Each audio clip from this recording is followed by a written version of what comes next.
全军即刻化整为零，废除大规模兵团推进模式，30万大军拆分整编，以1000人队为最小作战单元，划分为300支精锐小队，每队由一个千夫长亲自带队，配精锐骑兵、斥候、破阵步兵、攻守，小队独立作战、独立探查、独立清剿。本将坐镇中军后方，不轻易出手。你们都清楚，叛军敢打决战，必然藏有底牌，大概率有隐藏顶尖高手，甚至可能有天人强者隐匿其中。在对方天人不出手之前，我坐镇后方统筹全局。一旦对方天人敢现身插手战局，本将亲自出手，定叫他有来无回，灰飞烟灭。遵将军令。传本将军令，全军休整半天，整装待发，300小队随时待命。情报一到，即刻入山开战。我知道，你们所有人都怕北凉军，野战无敌，将帅顶尖，士卒精锐。战力碾压一切，但今日我可以明确告诉大家，本王早已暗中联络帮手，求得重磅外援，100个大宗师，300个宗师，尽数入场支援我联军，加上我们各路联军原本坐拥的大宗师、宗师战力，此战我方合计130位大宗师，近400位宗师，高端战力，彻底碾压北凉军的配置。地利在我们，人数在我们，高手战力也在我们。这一战不是我们能不能活，是北凉军能不能活着走出10万之山。100大宗师，我的天！难怪黑龙王敢死守深山决战，原来藏着这种级别的底牌。100大宗师，300宗师，这已经不是地方叛军能拥有的力量，这代表着黑龙王的背后真的站着一个超级大势力。他只不过是棋子，真正的恐怖存在从头到尾都藏在暗处。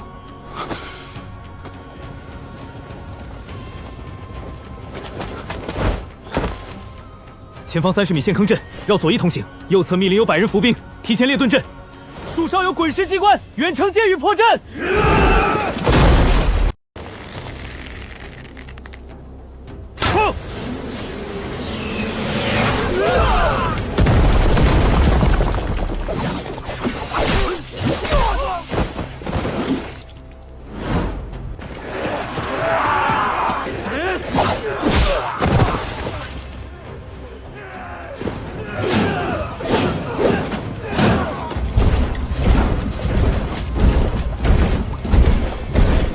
我还以为10万大山的决战有多难打，搞了半天就这水平。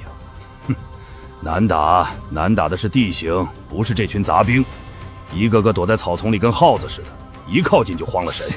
我都没使劲儿，根本没有还手之力。离谱，太离谱了！咱们占着山，藏着暗处，怎么输得这么惨？我埋伏了整整3个时辰，结果人家直接精准对着草丛射箭。地形没用，陷阱没用，埋伏没用，人再多也没用。人家小队配合默契，我们抱团扎堆反而死得更快。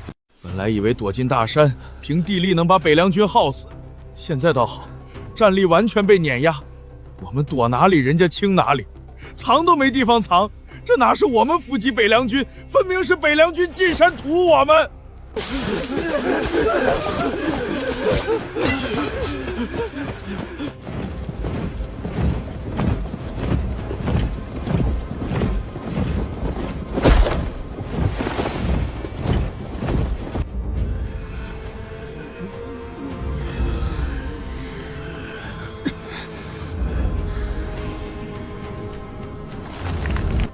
真的想不通，我们占山、盗地、占暗、占埋伏，满山遍野都是我们的人，遍地都是我们布置的杀局，怎么4天时间被打成这副鬼样子？地利再优，也要人能接住战局，我们的兵根本接不住。北凉随便一支1000人小队，带队都是宗师修为，基层军官全是高阶武者，单兵碾压，小队配合碾压，情报视野碾压。再这么耗下去，不用北凉军大举进攻，我们自己先崩了。底层士兵已经彻底怕了，普通士兵的厮杀已经没有意义。我们人数再多，填进去也是白给。真正的问题在高端智力，想要翻盘，必须斩断他们的高端智力。你们说的都对，继续被动防守、分散埋伏就是慢性等死。我们的劣势已经彻底暴露，兵弱、配合差、军心乱、战力低。既然被动埋伏没用，那我们就主动改局，提前开启最终决战，放弃全线分散埋伏，所有高端战力、宗师大宗师全部集结暗河山谷，不再遍地撒网，改为守株待兔。龙王，此话怎讲？接下来，我们故意放开几道缺口，故意示弱，故意败退，引诱零散的北凉清剿小队孤军深入腹地。只要进来一支，我们立刻封死退路，就地围杀，不留活口。杀完一队，继续示弱。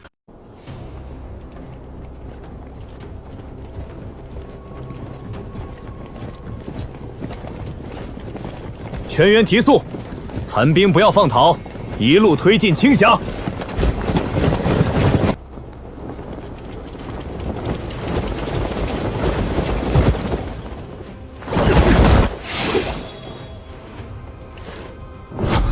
不好，是埋伏！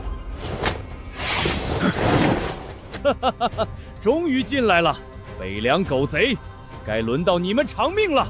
封死山谷，一个不留，全歼！全员收拢阵型，盾兵前置，枪兵合围，死守硬顶！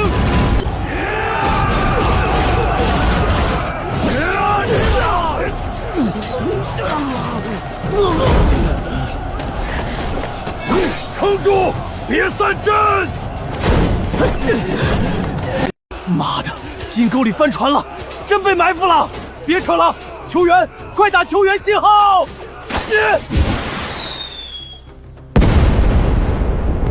很好，第一只上钩了。北凉军果然自负，连探查都不做，直接追残兵入谷。4天连胜打飘了他们的胆子，以为我联军彻底废了。这只是开始，这支大队灭了，下一批看到求援信号，必然赶来支援。我们守在这里，以点掉线，一线牵面，来一队，杀一队，灭10队。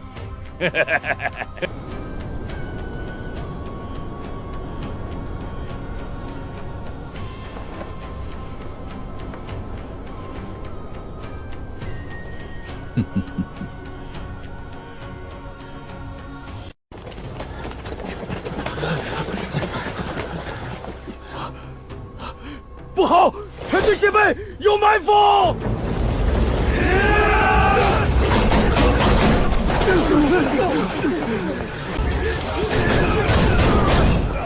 求援！圈子，快发信号！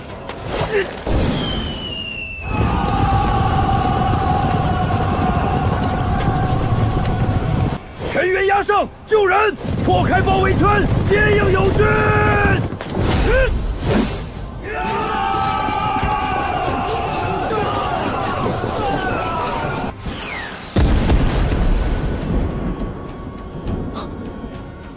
出事了，那个方向出大事了！所有普通士兵原地驻守，所有宗师武官、高阶武者，随我驰援！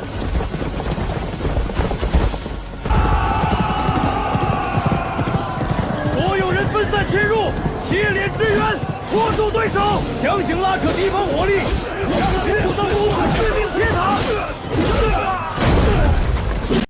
启禀大将军，大事不好！10万大山内，4支清剿大队遭遇高手埋伏，敌军大量宗师围杀我军，4队全部被困，求援信号漫天都是。废物利用完了，终于舍得亮底牌了。传我军令，营地所有大宗师全员集结，即刻随我入山，全速驰援山谷，救出战友，清剿所有伏敌。遵令。10位大宗师立马出手，杀入山谷，冲击北凉阵型。其余大宗师按兵不动，继续蛰伏。我们的目标不是这些普通宗师，等伪凉的大宗师主力入场，再一举绝杀。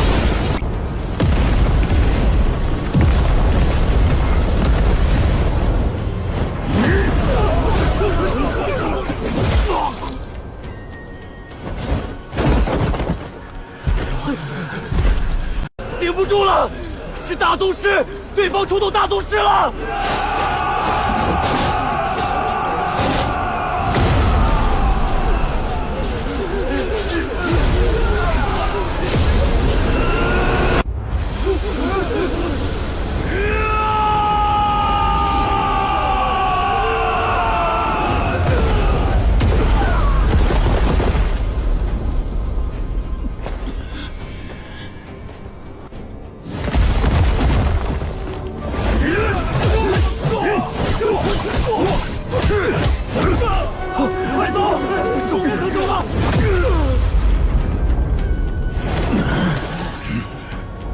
所有大宗师全员压上，清剿敌方高端战力。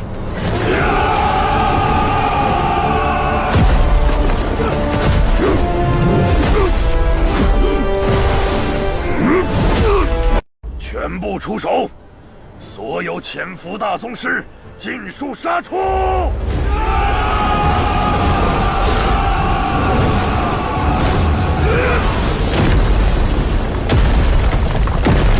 快跑！这仗不是我们能掺和的，随便一道余波都能震死我们。全员退出谷内，在外围列阵警戒，不许靠近战场。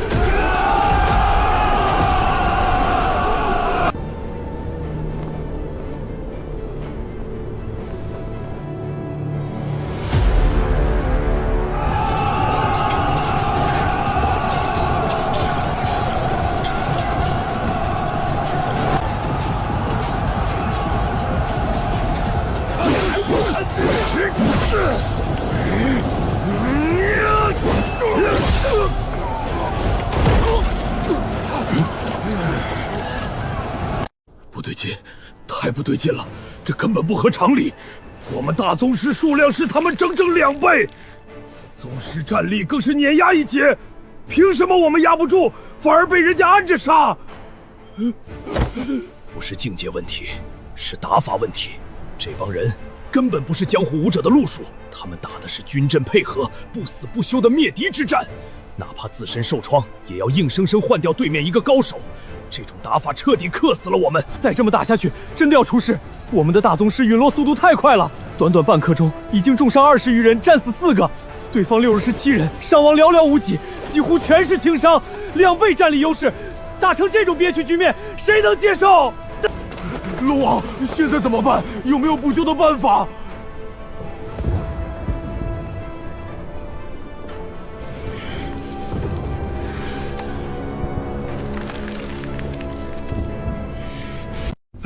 不行，不能再打了，局势彻底烂透了。我们已经折损30-40人了，再耗下去全要交代在这里。没错，我们是核心底蕴，不是炮灰。撤，立刻撤，传令下去。所有人脱离战圈，立刻撤退，放弃缠斗。想跑？做梦！全员提速，死死咬住，不许放跑一人。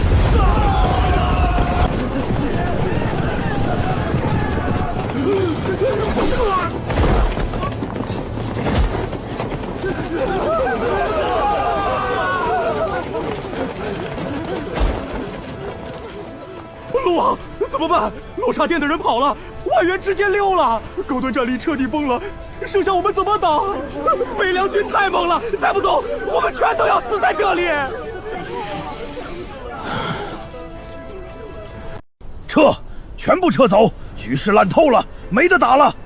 罗刹殿的人跑了，我们独木难支，再耗下去全军覆没。先退回大本营，保全主力，之后再慢慢想办法。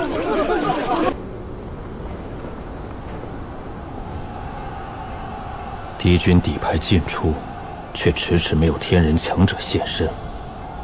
黑龙王背后根本没有天人坐镇。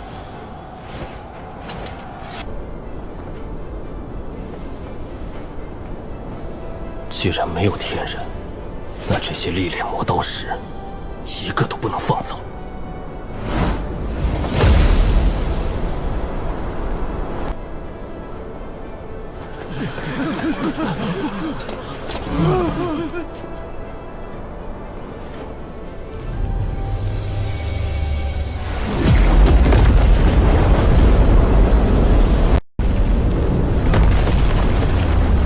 完了，这是什么力量？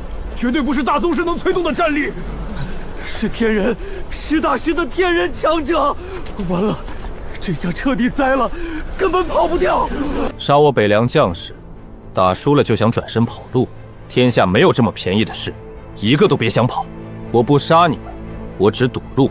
今天，你们所有人，谁都别想离开这座山谷。无路可退了，横竖都是死，拼了！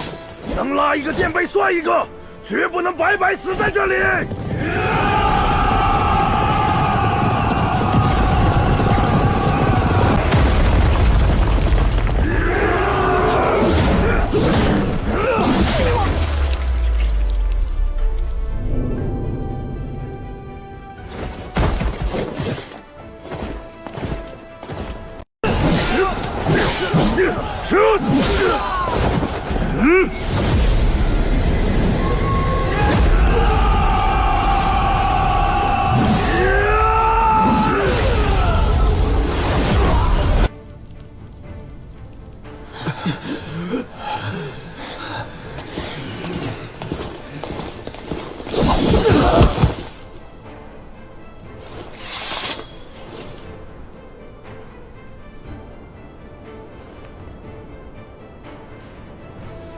半数以上突破小境界，多人触摸圆满瓶颈。用不了多久，北凉将批量诞生新的天人。说清楚，怎么全军覆没的？2倍于北凉高端战力，埋伏先手，占地利优势，凭什么尽数折损在10万大山？启禀殿主，此战崩盘核心不在兵力不足，不在埋伏失效，败在北凉大宗师的硬实力，完全超出预估。说重点。此战后期，北凉的确有天人强者现身战场，但那名天人自始至终没有对我们任何一人出过一次手，他只毒死山谷所有撤退通道，锁死全部退路，所有厮杀、围剿、屠戮全部由北凉大宗师完成。我方大宗师、宗师绝境拼命，燃烧气血搏杀，依旧被对方死死压制，全程吊打。北凉大宗师打法极为凶悍，完全是军中死战碌碌，全员配合默契，结阵联动，进退一体，人人悍不畏死，惯是以伤换伤，以命换命的打法。我方高手单打不输，群战完全被克制，越打心态越崩，越打战力越乱。战局中期，我方就已经撑不住了，全员萌生退役，准备撤出山谷重整。可北凉天人封死退路，我们无路可逃，只能被迫留在绝地，和北凉军死磕到底。最终，全员战死，无一幸免。你的意思是，我们2倍大宗师战力，埋伏围杀，被北凉同等阶更少数量的大宗师正面碾压全歼？对方天人从头到尾只是看戏堵路。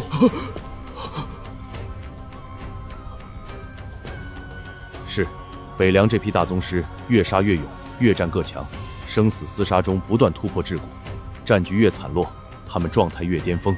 我方高手全方位被碾压，若非天人堵路，我们至少能逃出半数人手。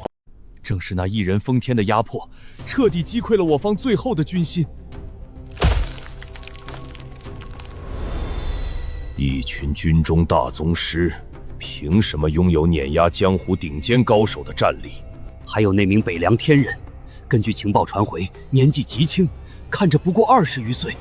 这般年纪踏入天人境，放眼千年武道史，都是凤毛麟角。大秦怎么可能会有这种层级的妖孽？不止一人，北凉还有年轻天人坐镇。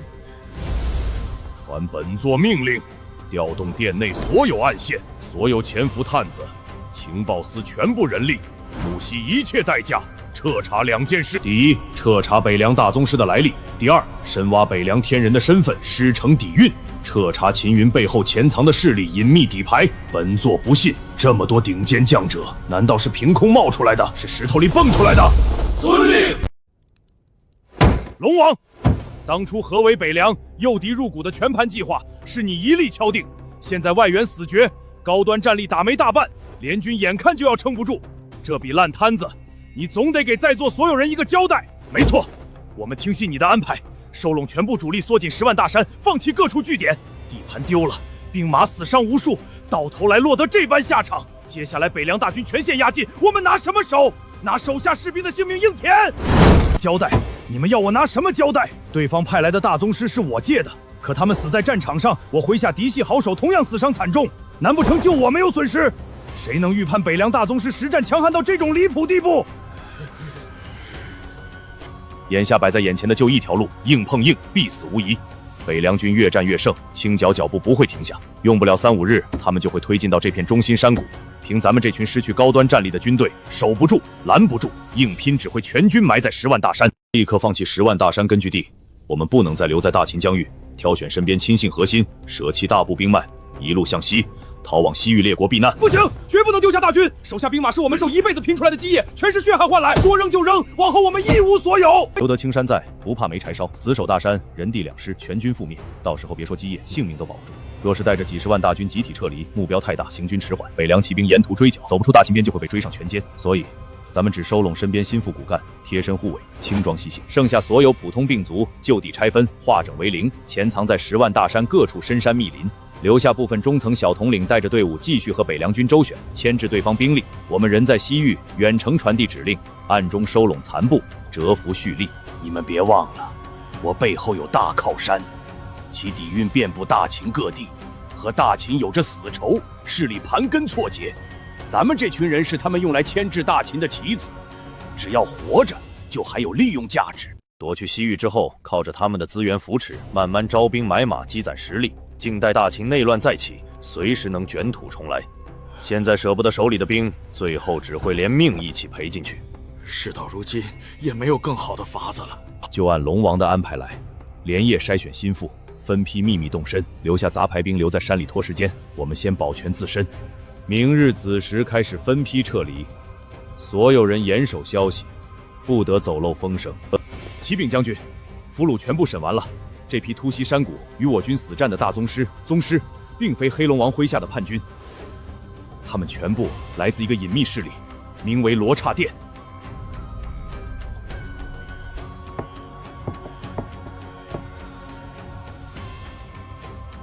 立刻整理审讯全部口供，把罗刹殿的所有信息即刻飞鸽传书，传信回京，上报殿下。启禀将军，经过连日全方位探查，追踪敌军溃兵，摸排山林据点，我罗王已彻底锁定叛军核心大本营，黑龙王以及所有叛军高层首领的藏身位置已精确确认。好，太好了！传我将令，全军集结。传我军令，罗网密探带路，直奔叛军核心大本营。全军大宗师、高阶武者即刻集结，全员出兵。只要叛军总部被摧毁，10万大山剩下的叛军，就是彻头彻尾的乌合之众，没有指挥，没有统筹，没有战力支撑，群龙无首之下，不用我军大规模清剿，自行就会溃散、崩盘。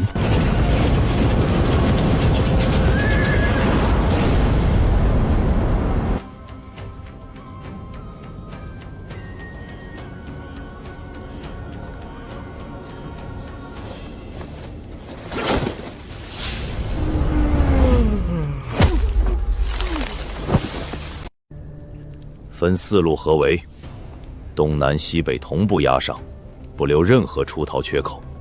一声令下，立刻破营，优先封堵所有出入口，别放走一个首领。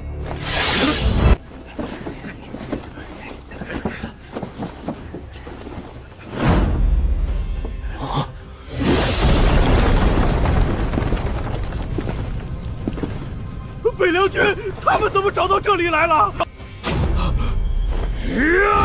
快走，从后帐密道突围！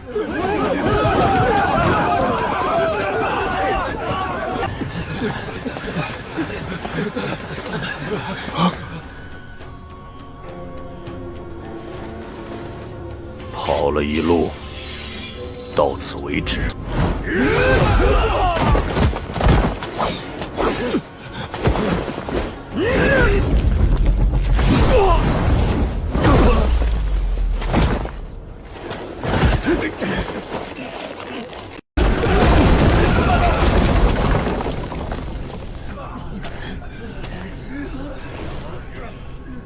任务完成，首脑悉数落网，总部彻底拔除。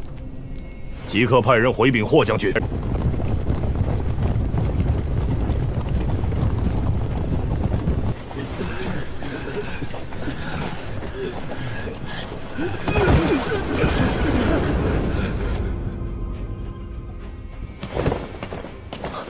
捷报，带他们到校场，当众审问，逼降残军。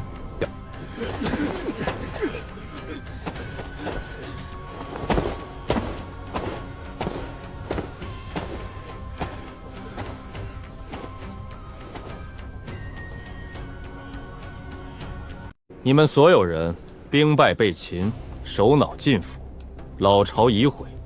现在的局势，不用本将多做解释，你们心里比谁都清楚。摆在你们面前的，只有2条路。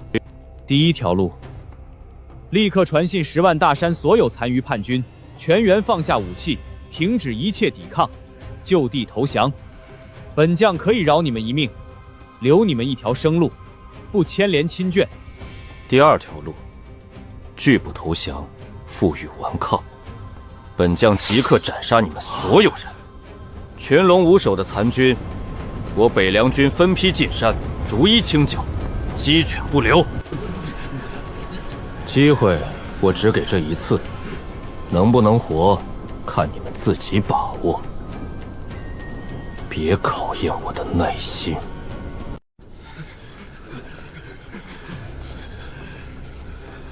我凭什么信你？自古战败降将，少有善谆。我们投降，交出所有兵马，最后说不定还是一死。没错，空口白话，我们不敢赌。万一我们下令全军投降，你转头诛杀我们，我们连后悔的机会都没有。哼，凭什么信我？你们告诉我，你们现在还有别的选择吗？你们的高端战力全军覆没，大本营被毁，一众首脑尽数被俘，山中残军一盘散沙，没指挥，没高手，没粮草，没退路。你们现在的命，全谢我一念之间。愿意投降，听话配合，就能活；不愿意，本将现在就下令就地斩杀。我不需要跟你们赌什么，我只给你们选择。本将给你们10息，时间一到，不降者全部处死。没得打了，高手死光，老巢没了，首脑被俘，继续抵抗只是白白送死，毫无意义。罢了，败军之将谈何骨气？能活，总比死在这里强。我们答应投降。遵从将军号令，即刻下令全军停手。传令下去，以你们所有人的名义，向10万大山全境残军传信：所有各部兵马立刻放下兵器，停止抵抗，就地蹲地投降。敢有私自顽抗、拒不降服者，视为违令余孽。全军清剿，绝不姑息。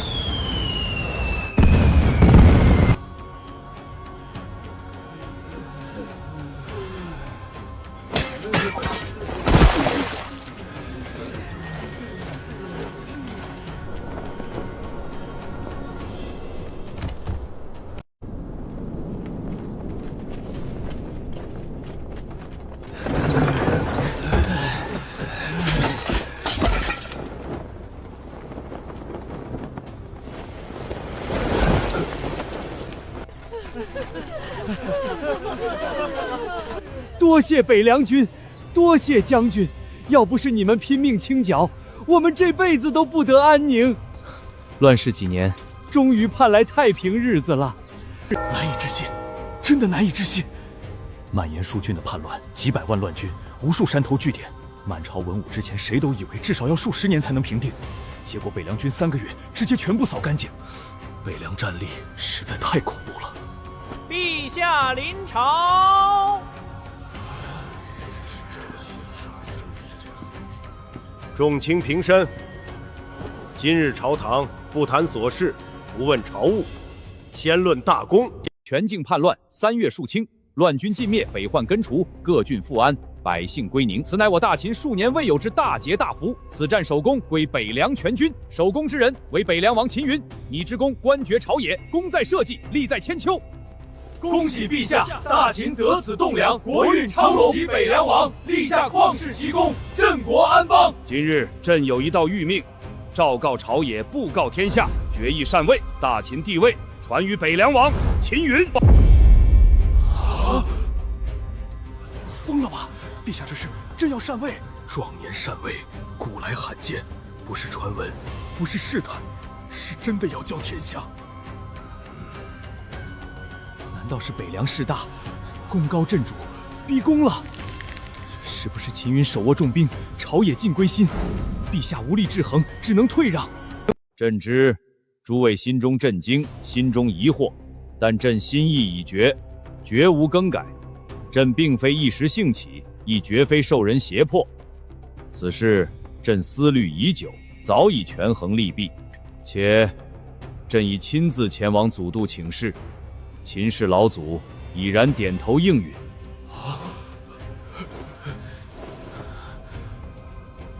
秦云之功冠绝当代，秦云之才远超于朕。文能安邦定国，武能平定八荒。掌兵则天下无匪，理政则四海升平。大秦交于他手，方能走向更远、更强、更盛的无上盛世。即日起，礼部即刻牵头，统筹一切礼制、典仪、诏告，全速筹备新帝登基大典。臣秦云领旨。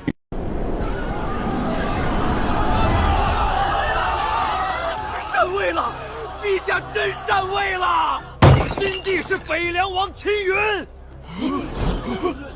谁能想到？谁能猜到？少在这里瞎编阴谋论！你以为帝位是随便逼就能逼的？大秦有秦氏老祖坐镇，老祖在世，无人可以逼宫篡权。陛下禅位，提前请示老祖，是老祖亲自点头同意的。人家秦云的功绩摆在眼前，平叛乱、守边疆、强明马、富民生、稳社稷。论能力、论功绩、论威望、论民心，哪个皇子能比？别说继位，放眼整个大秦，无人比他更配坐着龙椅。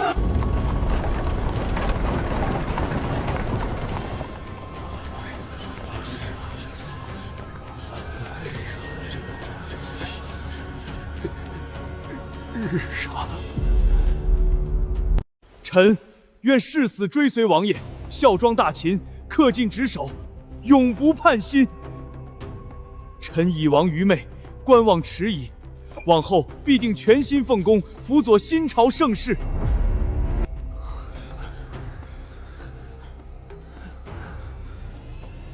完了，以前有多嚣张，现在就有多危险。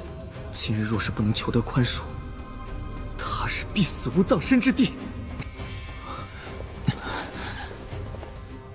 臣弟秦昊拜见大哥。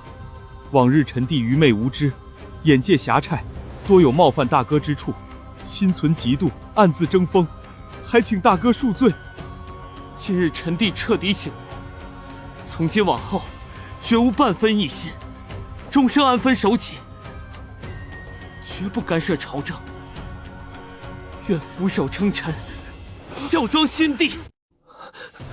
臣弟过往糊涂，深陷楚魏之争，私心太重，多有不妥，往后只求安稳度日，不敢再参与朝野班号事务。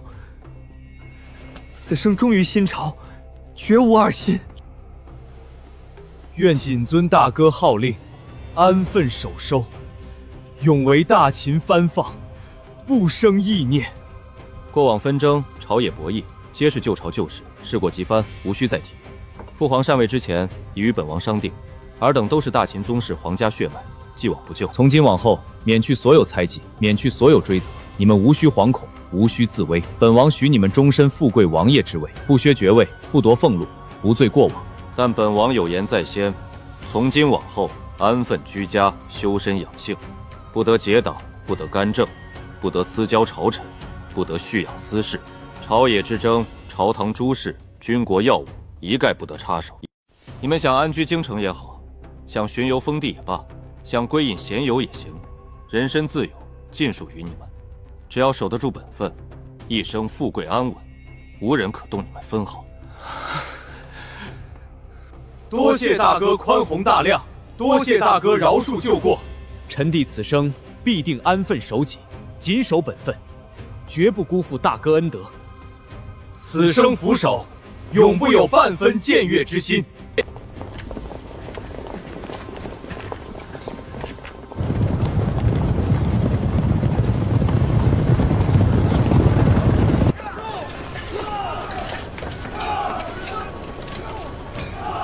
别人当皇帝我不敢判，北凉王不一样，他在北凉那几年，剿匪、安民田、整军，从不欺压百姓，只治贪官恶匪。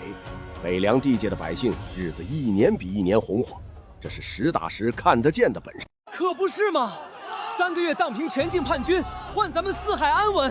有本事，有魄力，有心胸，这样的人做帝位，是咱们大秦的福气。等着新帝登基，轻徭薄赋，往后咱们能安心种地，安稳过日子，再也不用怕战乱匪祸了。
等到今日了，北凉王要正式登基做大秦的皇帝了。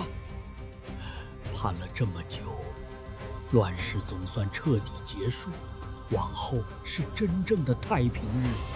别的皇帝登基，我没半点期待，唯独新帝不一样，3个月扫平全境叛军，镇守边疆，无人敢犯，这样的明君，100年难遇。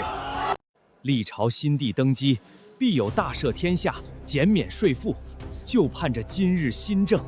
若是能免掉今年的苛税，今年秋收就能踏踏实实落袋，家里老小都能吃饱穿暖。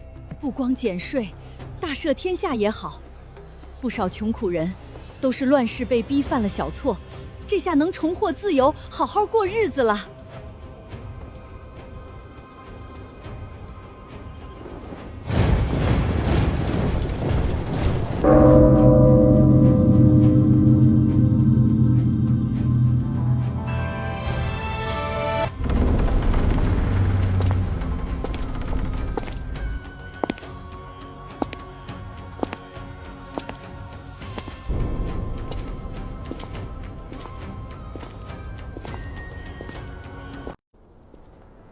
今大秦承平，乱世初定，四海归宁。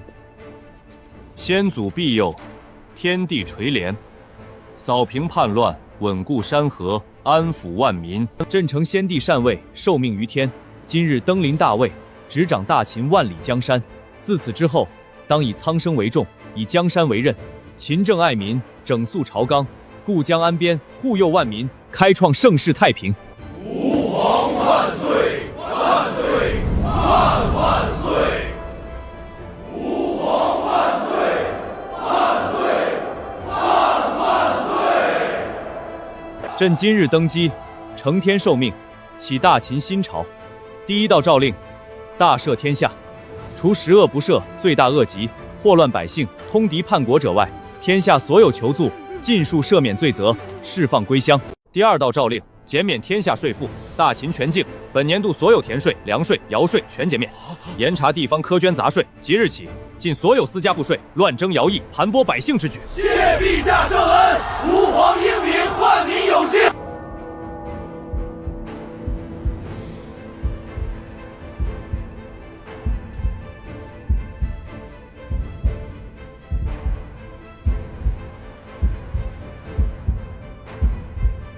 陛下临朝。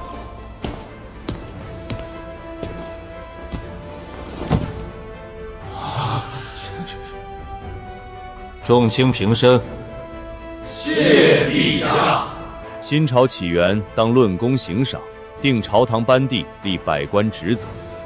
册封诸葛亮为大秦当朝丞相，总理朝政，总领六部，统筹举国政务，辅政定纲，总揽民生吏治。原丞相李安勤恳辅政，守国有功，今擢升太傅，位列三姑，辅帝论道，教习宗室，参议朝政，尊荣加身。册封贾诩为吏部尚书，掌百官考核、升降、殿免、稽查，总领天下官吏人事权。册封赵子龙，掌皇城禁卫、帝都宿卫，领镇国大将军，镇守京畿，护卫帝心。册封李存孝，封破国大将军，掌全国精锐助战军团，专司攻坚平叛，外御强敌。册封霍去病，封镇北大将军，总领北疆全线方缝，节制北方所有军镇兵马。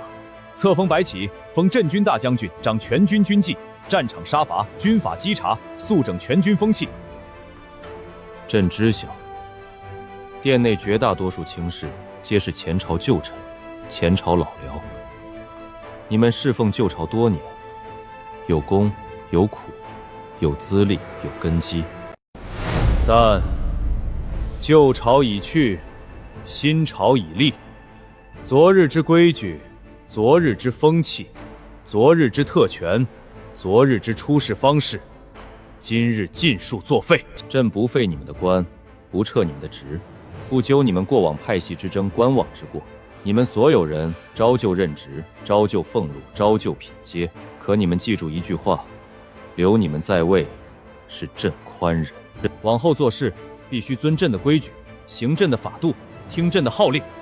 从前你们依附皇子，结党派系，慵懒怠政，敷衍公事，徇私舞弊，上下糊弄。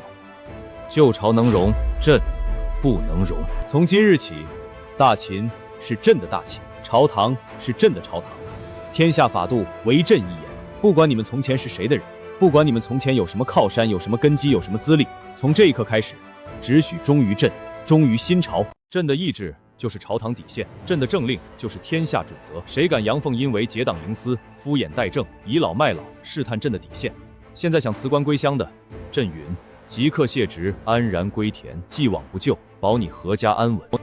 若是贪恋权位，继续留任朝堂，却又心存二心，藐视新规，违背朕意者，来日事发，绝不姑息，绝不留情，绝不轻饶。臣谨遵陛下圣旨，臣等恪守新规，尽心履职，绝不敢有半分僭越。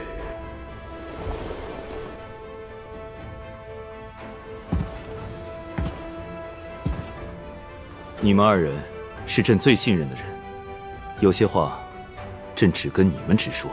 朕登基之前，亲眼见过如今大秦的官场乱象，大秦的官场已经烂到根子里了。朝中官员结党攀附，地方官员鱼肉百姓，各地郡守、县令根本不遵朝廷法度，他们不听皇命，不恤民情，只听地方世家豪强的吩咐。朝廷俸禄拿着，百姓热血刮着，心思全放在勾结世家、垄断地方、把持职权上。这些人早就不是朝廷的官员，是世家养的爪牙，是扎根大秦国土的蛀虫。文和，朕让你做吏部尚书，就是为了整顿官。朕交给你的第一件大事，也是眼下最紧要的大事，就是整肃吏治，把全国官场的贪腐链条、利益勾结、蛀虫污吏全部清理要干净。地方世家、贪官豪强盘踞各地多年，占着所有关键职位，州县掌握在他们手里，财权、民权、话语权全都在他们手里。朕以后要减税，要安民，要改革，要兴农，要稳天下。只要这群蛀虫不除，朕所有的政策全都推不下去。他们会阳奉阴违，层层节流，暗中抵制，把新政全部废掉。所以这批人必须全部换掉，全部清掉，一个不留。地方郡守、州府官员问题最严重，他们大多是地方世家推举、互相保荐上来的，对上敷衍朝廷，对下欺压百姓。朝廷的政令到了他们手里就是一纸空文，世家的利益他们拼尽全力维护。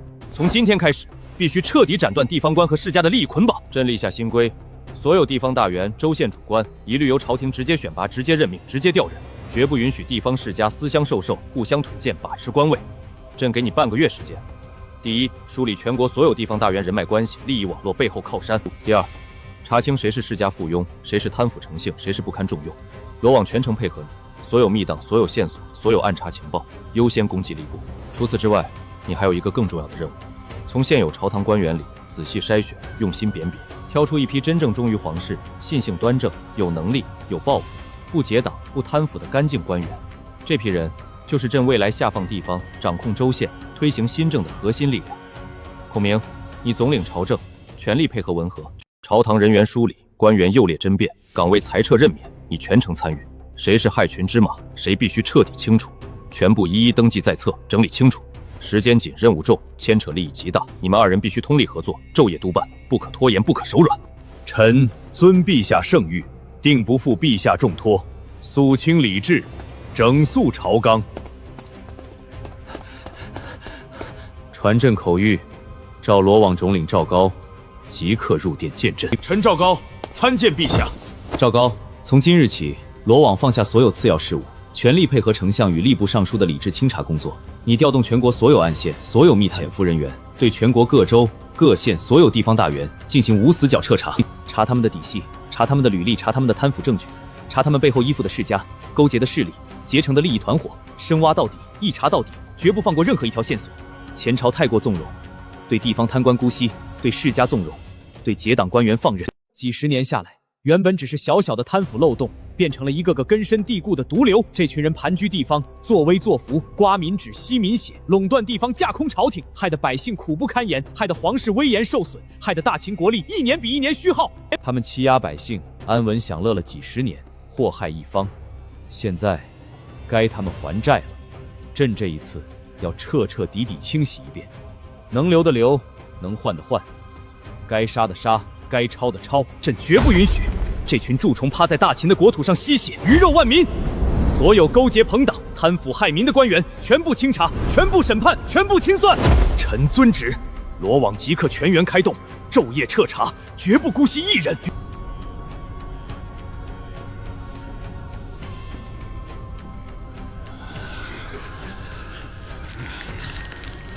谁能料到局势会变成这样？秦武正值壮年，身体康健，掌权稳固，坐拥帝王权柄，贪连皇位，世人皆知。按常理，他死都不会放权退位，可他偏偏主动禅位，把大秦万里江山拱手让给了秦云。不只是禅位这么简单，秦武甘愿退让，甚至亲自站台扶持，任由秦云登基掌权。这只能说明一件事：秦云已经彻底获得秦氏老祖、整个皇族的全盘认可。不是逼宫，不是夺权，是大秦顶层一致默许，全力支持他登临帝位。我们之前已经在秦云手里栽了一个大跟头，100个大宗师，数百精锐宗师，全军覆没，那是罗刹殿积攒100年的高端战力底蕴，一战打空，直接伤筋动骨，元气大损。秦云麾下强者如云，战力凶悍，打法不要命，军纪碾压天下。坏了，秦云登基对我们绝对是坏消息，一朝天子一朝臣。秦武在位多年，做事温和，对朝堂派系、地方势力大多是睁一只眼闭一只眼，可秦云不一样，必然是整顿吏治，肃清地方暗流。我们安插在大秦朝门各县县的潜伏人员、傀儡官员、世家棋子，全部会有暴露风险。一旦被他逐层清查，连根挖出，我们潜伏数百年的布局直接会打水漂。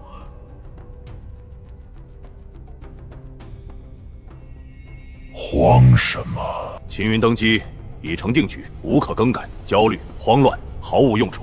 北方梁氏老祖至今未能突破天人后期，我们最大的怪源尚未成型。现在的我们高端战力大损，主力折损严重，暗处布局暴露风险极大，绝不能轻。一旦此刻暴露罗刹殿真身，被大秦锁定针对性围剿，我们遍布天下的据点、暗线、潜伏势力会被瞬间连根拔起，再无翻身可能。传本座密令，即刻通知所有潜伏人员、傀儡官员、关联世家：第一，全员极致蛰伏，收缩一切动作，停止所有暗中操作，停止挑动纷争，停止干涉地方政务，老老实实做事，安安分分蛰伏，绝不露头，绝不惹事。第二，紧急切割利益链，所有高层暗线立刻与前台傀儡官员斩断明面关联，切断书信。就算秦云严查吏治，清算贪腐，打掉一批棋子，最多只抓底层前台，绝对查不到真正的暗棋。舍弃小棋，保全大棋；舍弃明面，保全暗根。秦云初登帝位，看似权柄靠稳，他接手的朝堂派系复杂，世家盘根积弊100年，旧臣观望，老臣自持，地方利益纠缠。他想要彻底掌控朝野，理顺官场，需要足够的时间磨合、整顿博弈。就算他手段逆天，真能逆天改局，强行压服朝野，稳住江山，那又如何？只要梁氏族突破天人后期，届时我2大势力联动，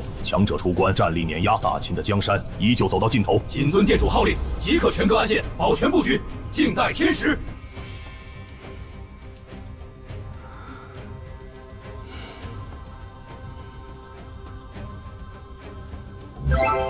月度大签到已刷新，终于来了，签到。立马签。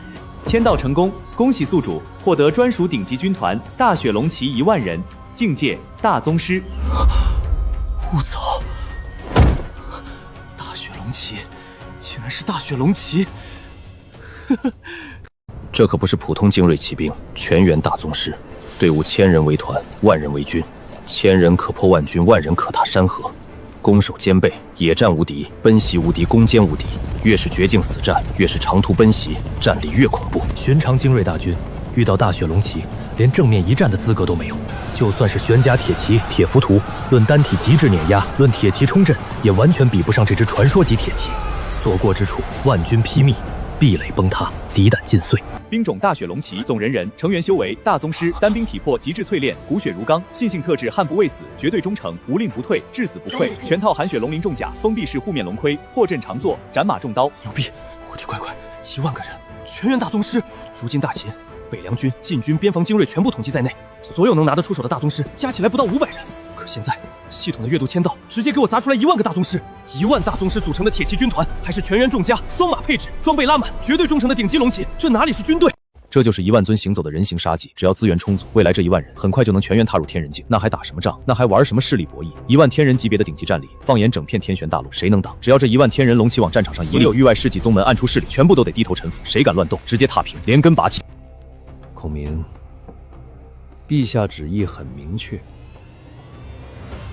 根除贪腐，斩断世家勾结，杜绝地方官官相护。咱们这一次不能只查人不立规，只抓贪官不改制度，今日清一批，明日再冒一批，治标不治本，到头来都是无用功。文和所言极是，前朝最大的弊病从来不是个别官员贪劣，是制度松垮，漏洞太多，本地人居本地官，世世代代扎根故土，亲友盘算，世家捆绑，利益纠缠，久而久之，官员不是朝廷的官员，是地方世家的管家。朝廷政令下到州县，层层接流，处处变通。朝廷管不住地方，皇权落不到乡土，这也是大秦100年积弊的根源。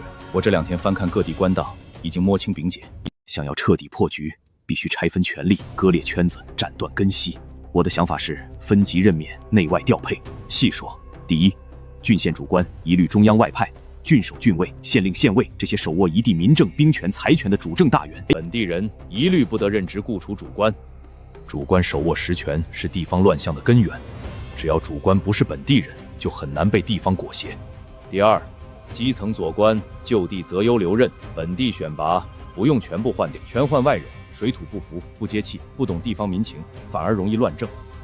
咱们只筛选品行端正、无贪腐劣迹、不依附世家、真心办事的，全部留用；品行差、有劣迹、跟世家深度绑定的，直接清退。外来主官掌权监管，本土左官办事落地，既杜绝本度抱团，又保证政务顺畅，不会出现地方瘫痪。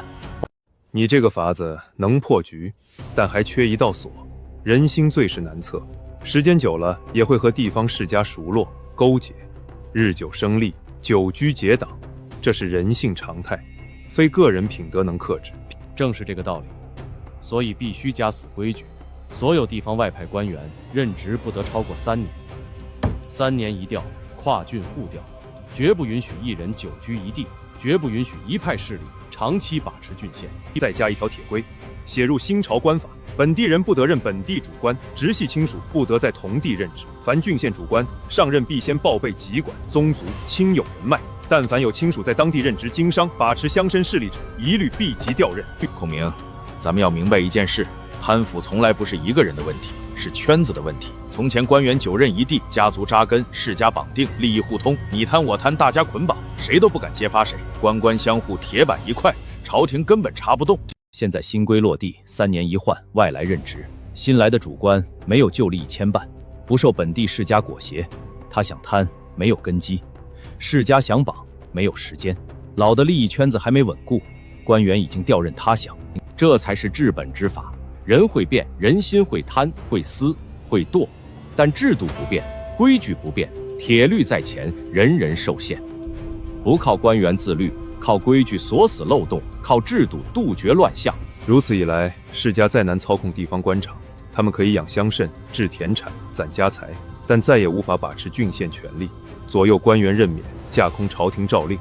地方主官是朝廷的人，只对陛下、对朝廷负责。基层左官虽为本地出身，但品级低微，权力有限，被外派主官监管制衡，翻不起大浪。人心难控，世道难测。我们无法保证每一个官员永远清廉，但我们可以用制度让他们想贪不敢贪，想腐不能腐，结党不成党。新朝立制自此彻底洗牌，旧的利益圈子随调任自然崩碎，新的利益集团永远无法成型。有这套制度打底，再配合罗网暗查、吏部考核、朝廷修查，陛下要的吏治清明、天下安定，用不了多久就能实现。吏部查令。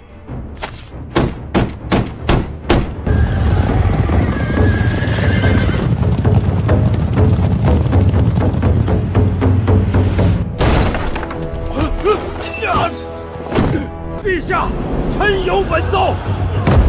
吏部尚书贾诩行事太过偏激，滥用职权，祸乱朝纲。10日之内尽撤天下郡县主官，一方无主，一地无官。各郡政务停滞，民生搁置，治安松散，如此肆意折腾，不顾地方死活，只会让天下动荡，民心慌乱。陛下整顿，当循序渐进。贾大人一刀罢黜所有地方大员，太过鲁莽。无数能臣干臣无辜停职，地方政务瘫痪，与大秦百害无一害，此乃乱政之举。恳请陛下严惩贾训，收回政令，安抚天下官吏。你们口口声声说贾诩乱政、滥用职权、祸害地方，你们口口声声循序渐进、不可激进。朕今日明明白白告诉你们，贾诩10日撤尽天下地方主官，不是他自作主张，是朕的意思。你们心里比谁都清楚地方官场是什么模样，你们比谁都明白那些郡守、县令是怎么坐上主官之位的。有几人是靠真才实学、靠朝廷提拔、靠实干立功上位？大半之人皆是地方世家推举、豪强扶持、人脉运作、利益交换推上去的。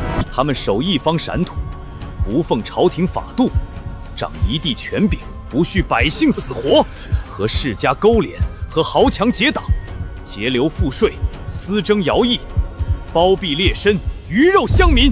你们的家族人脉利益就绑在这群人身上。今日你们集体弹劾，看似为国劝谏，实则是为自家盘踞100年的利益链调鸣不平。朕之所以一刀切，尽数停职待查，只为4个字：彻底清查。权力在手，弊端可遮，职位一撤，真相自显。朕在此许诺满朝文武，许诺天下官吏，此次清查绝不冤枉一个清官，无勾结也绝不放过一个贪官。但凡核查过后品行端正无劣迹者，官不原职，照旧任用，朝廷既往不咎。但凡核查出贪赃枉法、残害百姓、徇私乱政者，铁证如山，一律严惩，罢官、抄家、定罪、流放，绝不姑息。往后吏治清查，照旧推进。贾诩所作所为，全代表朕意。谁再敢无端阻挠、蓄意破坏清查大局，以干扰新政，祸乱朝纲，顿处。陛下，近日10日，罗网全员不休，配合吏部清查全国地方官员，密探深入各郡各县，连夜审讯扣押官员，核对人脉，追查利益链，复盘多年账务往来。层层剥离核查之后，臣查到了一件极为骇人之事。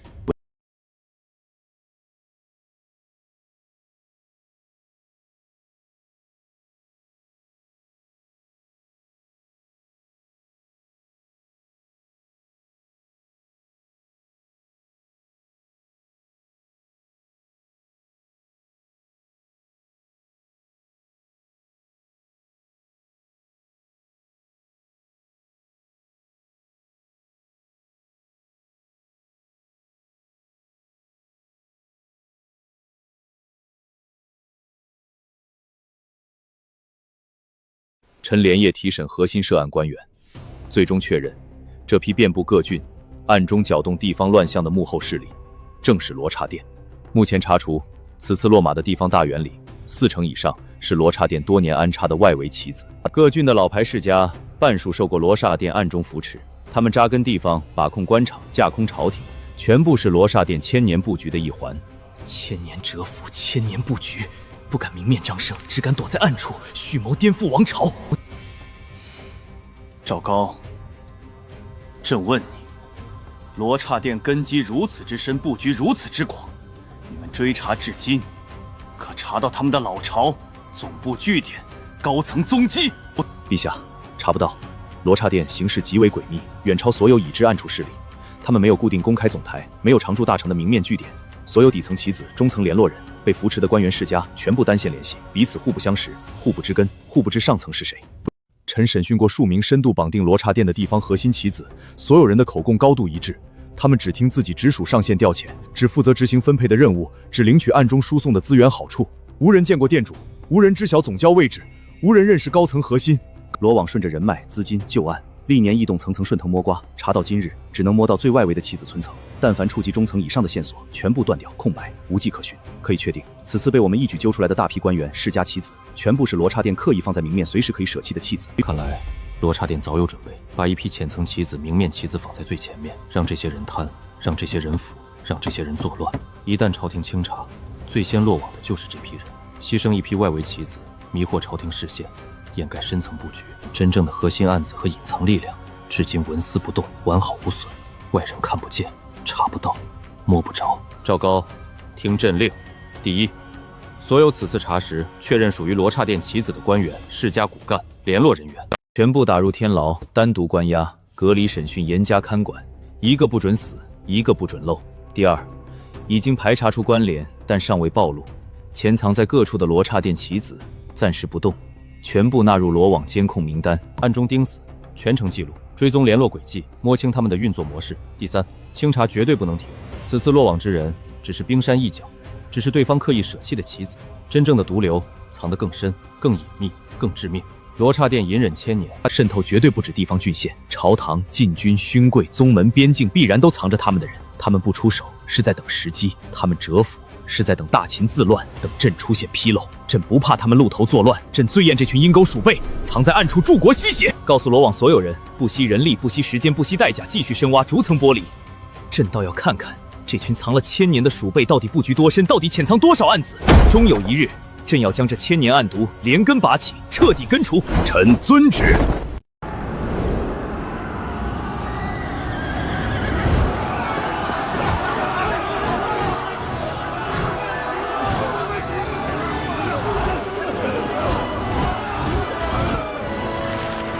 尚书大人，地下子弟年少糊涂，在地方任职多有不妥，绝非大恶。大人执掌期选，手握生杀任免，只需稍稍宽限几分，手下留情。我族上下铭记大人恩德，薄礼1万白银，城外1000亩航田，尽数奉上，聊表心意。尚书大人为官清苦，日日操劳朝政，些许馈赠无伤大雅。此番地方官员牵连甚广，若是尽数严惩，朝野动荡，于新政也并非好事。大人网开一面，既是成全众人，也是为自己结一份善缘。我后朝堂之上，我等必为大人马首是瞻。这群人嘴上说的谦卑客气，内里全是自私算计。诸位，吏部办案，奉陛下圣旨，行新朝律法，清查贪腐，斩断勾结，肃清吏治，半点私情不讲。你们口中的年少糊涂些许不妥，是盘剥百姓、截留国税、勾结世家、架空朝廷的重罪。今日谁敢再上门求情、私相授受、行贿托情，休怪本官不留情面。即刻记录在册，入宫禀报陛下。届时不止涉案官员从重定罪，求情之人一律以结党徇私、干扰新政论处。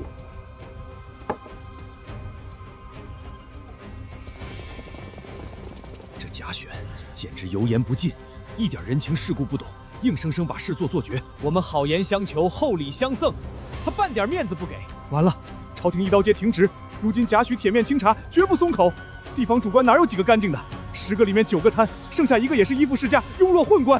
这一波深挖下去，我们安插在全国郡县的人手要被2根拔尽，数十年的根基彻底没了。他贾诩没有弱点，不可能。是人就有私心，是人就有牵绊。他不讲情面，不讲利益，那我们就查人。传令下去，立刻彻查贾诩所有过往履历，查他的族人、亲友、门生旧部，查他所有软肋、所有牵绊、所有过往瑕疵。陛下极度信任此人，他独掌大秦人事权，只要能抓住他的把柄，拿捏住他的弱点，或是将他拉拢过来，冒公头，往后朝堂人事、地方格局，我们还有翻盘的机会。这群人的心思我一清二楚，无非是舍不得手中特权，放不下地方利益，怕新政断了他们吸血的路子。我又何尝不知道，朝堂之中积弊更深，贪腐更隐，派系更杂。京官的贪腐远比地方官员更隐蔽，更根深蒂固。若是此刻权力足够，人手足够，亲信足够，我根本不会给任何人喘息机会，定然朝堂、地方双线并行，一锅端尽所有蛀虫。但我极度清醒，懂分寸，知进退。新政出行，朝野动荡未稳，如今彻底肃清地方，就是先断根基方，再清枝叶，先拔掉扎根郡县的世家爪牙，稳住天下民生。若是此刻急于求成，双线开刀，新旧官员交替混乱，整个大秦官场必然彻底瘫痪，引发天下大乱。我需要长时间筛选良臣，培养亲信，搭建全新的忠于皇室的官吏体系。当肃清完毕，新官到位，届时再调转刀锋，清算朝堂积弊。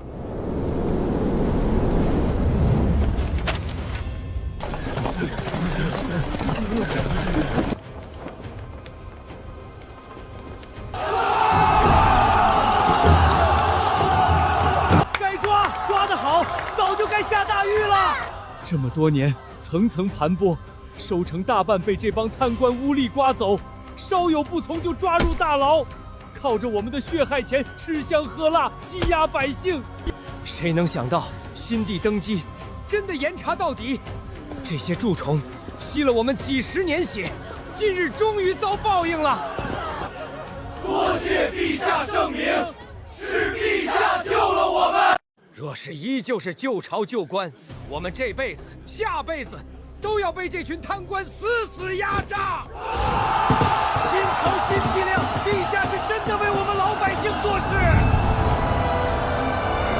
上面的大官全都不干净，尽数被查。我们常年依附主官办事，谁手里没半点小错、半点污点？谁能保证自己绝对清白？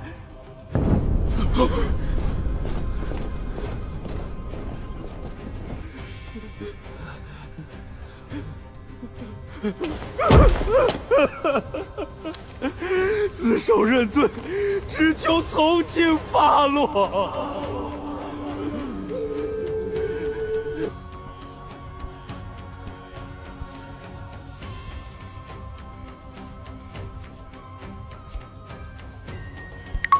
丁，月度大签到已刷新。来了，立刻签到。丁，月度终极签到成功，恭喜宿主获得千古无双顶级神将天人境后期吕布。吕布，居然是吕布！人物：吕布，字并仙，修为天人境后期，自带无双战役，可越阶而战。体质：天生无双霸体，肉身超绝，同阶无人可破防。兵器：方天画戟。性格：悍勇无双，忠主专一，杀伐果断，临战无畏，单挑无敌，一生大小单挑100余次，从未一败。同阶碾压，高阶可天人后期修为已是大陆顶尖战力，但吕布的无双霸体、无双战力根本不能用普通境界衡量，同阶之内无敌于世，跨界对战依旧可战可杀。如今大秦纸面战力已经足够恐怖，唯一缺少的就是一尊单兵武道天花板，压死所有暗处不服势力。现在吕布一来，大秦单兵战力直接封顶，吕布一人一戟一马便可横推一切。这一波月度签刀太值了。召唤吕布。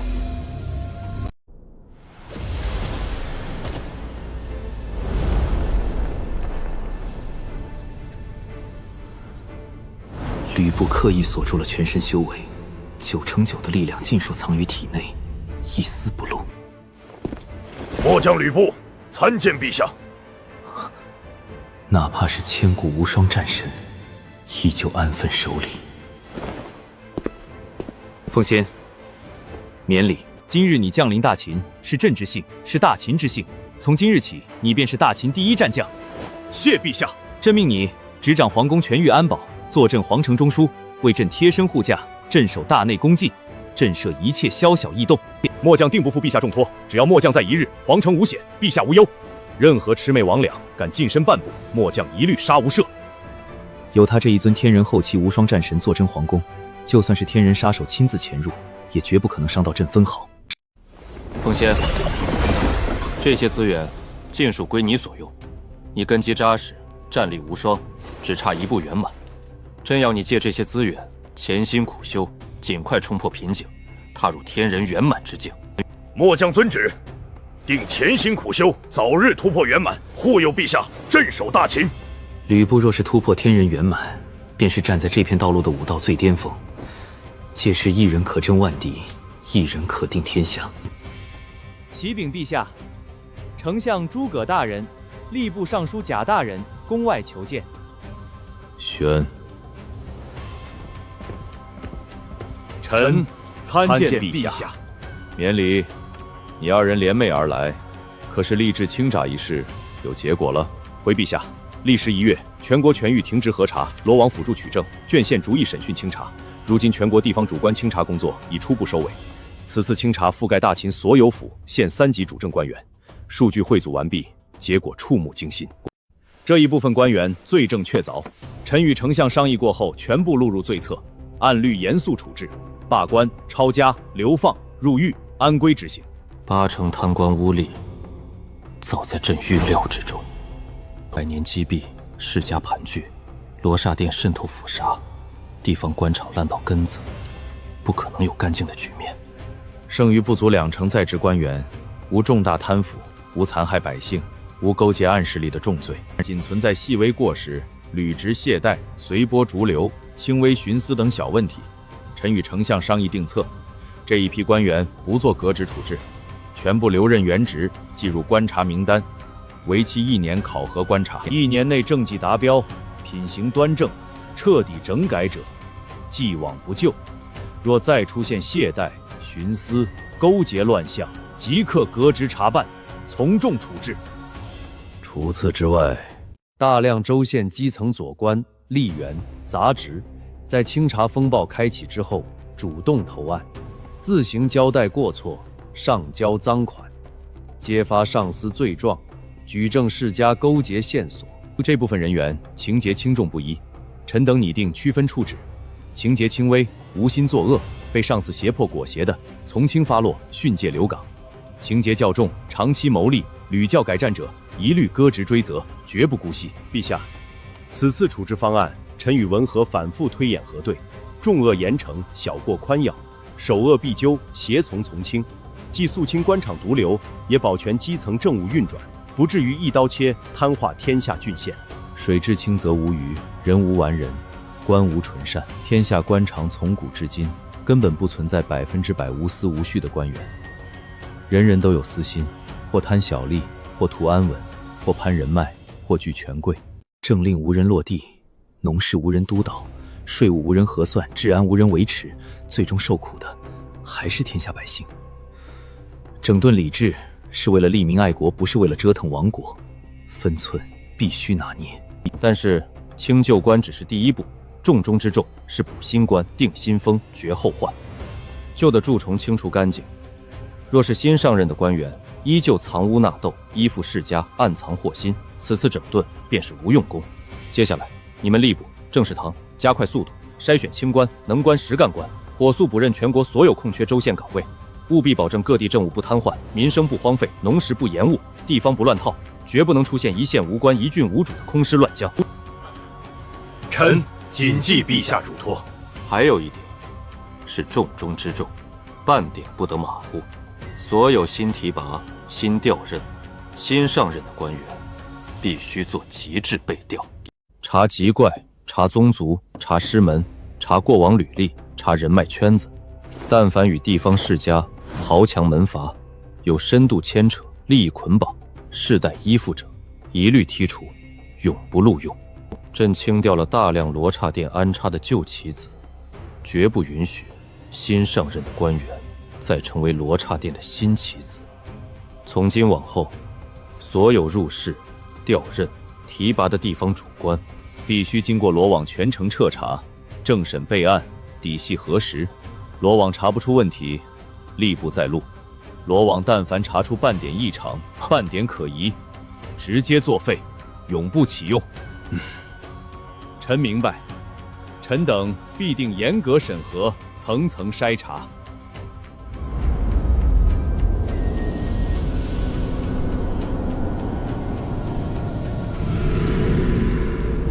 店主，一切皆如您先前所料，大秦此次动作极为迅猛，举国铺开吏治大清洗，彻底开启地方官场大换血。我店多年安插在各郡县的大量外围棋子，技术被雅许连根抓出，革职下狱，清查定罪。好在我们早有预判，提前斩断所有深层脉络，切割核心案子与外围棋子的关联。此次暴露，被清剿的全是我们刻意摆在明上，随时可以舍弃的弃子。这一轮洗牌看似我们损失惨重，实则无伤根本，反而帮我们剔除了一批老旧、易暴露、隐患极大的外围人手。剩余潜藏在朝堂高层、核心世家关键岗位的深层案子，再无暴露风险。经此一役，留存的案子更加干净、更加隐蔽，甚至能借机填补空缺，步步高升。你说的没错，弃一批外围废子，保全重要棋子，这笔买卖划算。只是我着实没想到秦云的魄力与效率如此之快。登基不过1月有余，前朝100年积弊、盘根错节的官场乱象，他说清就清，说洗就洗。短短数十日，横扫全国蓟县，颠覆旧有官场格局。这份决断，这份执行力，这份雷霆手段，远超秦武，远超历代大秦帝王。店主，属下补充探查关键情报。此次主导大秦吏治清洗的核心人物是吏部尚书贾诩，极为特殊。我们调动所有潜伏探子，深挖其过往履历、师门出处、宗族根基，最终结果查无根源，一片空白。此人凭空出世，无家世、无师门、无旧部，无任何软肋记载。朝堂的世家权贵、勋贵老臣纷纷试图重金贿赂、人情拉拢、利益绑定，全部被其当场回绝。油盐不进，软硬不吃，铁面无情。此人是绝对的帝党，死心塌地追随秦云，是新帝整顿朝纲、掌控人事的第一利刃。好，越是这样的人，越是有趣。世人皆以为刚正不阿、无欲无求、不近人情之人无懈可击，实则不然。天底下无人无弱点。贪财者死于利，贪权者死于势，重情者死于心。刚正执拗之人必有执念，隐忍寡情之人必有牵绊。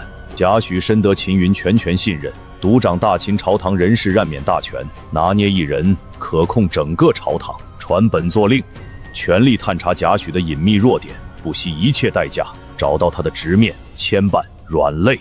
秦云能稳坐提位，快速掌控朝野，诸葛亮居功至伟，一并纳入拉拢名单，想方设法渗透、接触、游说、利诱，能策反尽数策反。店主，此2人皆是秦云死忠心腹，信性坚定，智谋卓绝。若是我等百般谋划，仍旧油盐不进，该如何处置？除掉，拉拢不成就杀掉。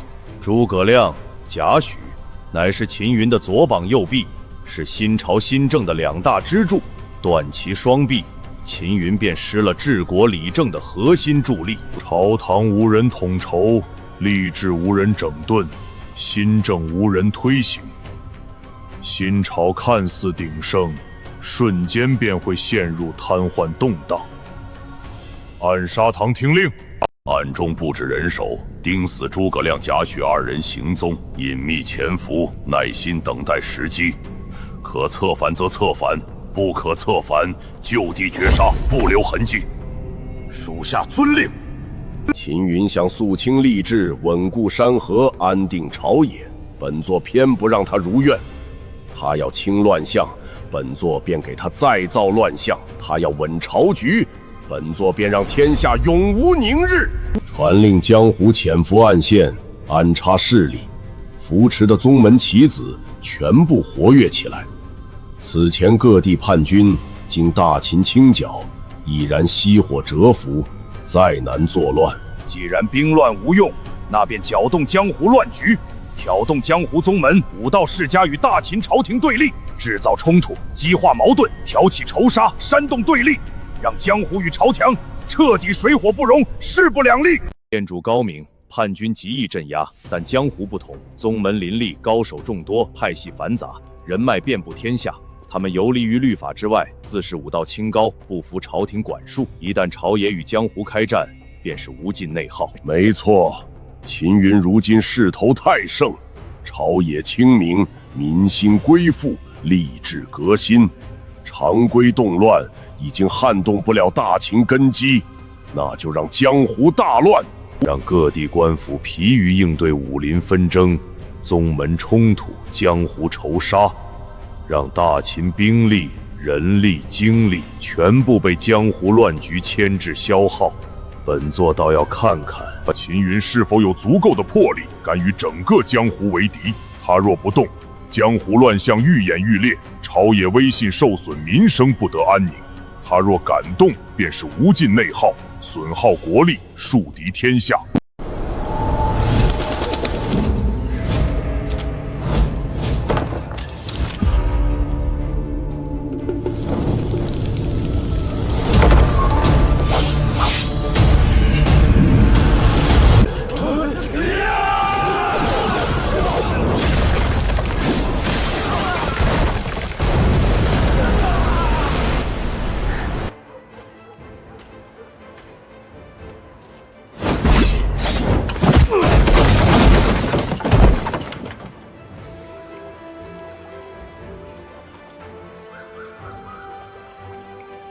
江湖事，江湖了。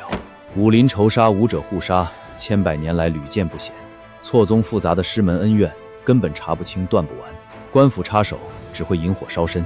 加上此次遇害的只是底层衙役，不愿得罪武道门派。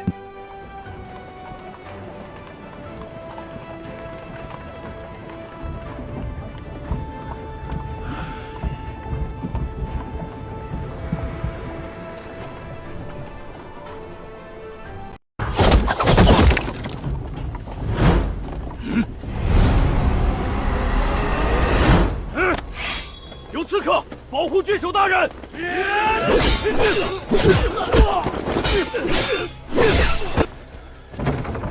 吾乃福州郡守，朝廷命官。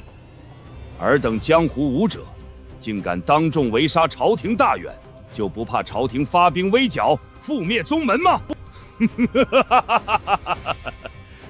郡守，杀的就是你们朝廷郡守。杀的就是你们这群鱼肉乡里欺压百姓的狗官！大人快走！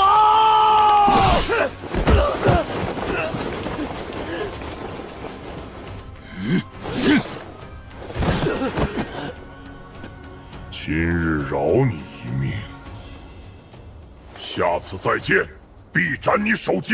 是。疯了！这群人彻底疯了！敢围杀一地郡守，这是不要命了！从古至今，江湖规矩摆在那里，江湖仇杀、门派私怨，官府大多闭眼不管。可朝廷命官一方郡守，代表大秦皇权，动郡守大员，就是公然叛朝，挑衅皇帝权威。完了，这一次彻底捅破天了。秦帝刚刚坐稳帝位，正要立皇权、肃乱象、稳天下，有人当着天下人的面杀他亲选的郡守，这就是打他脸面、毁他新政。他必定重拳出手，全面整顿江湖。到底是谁干的？到底哪一门派的杂碎私自出头挑杀？朝廷一旦出手，可不会区分谁是挑事者，谁是安分武者。到时候关门清剿，上门核查，封禁武馆，管控宗门，安分习武的门派、散塾全部要跟着遭殃。别让老子查出来是谁带队行凶，老子第一个劈死这群杂碎！自己想死自己去死，别拉着整个江湖一起死！太自私了，心思太歹毒了。事已至此，说什么都没用了。接下来怕是要掀起一轮朝廷清洗江湖的大祸。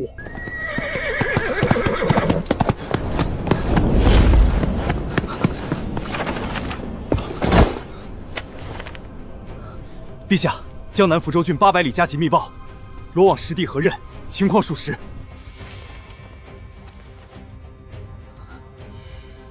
放肆！一群江湖贼，好大的胆子！朕刚肃清官场贪腐，整顿地方乱象，安稳天下民心。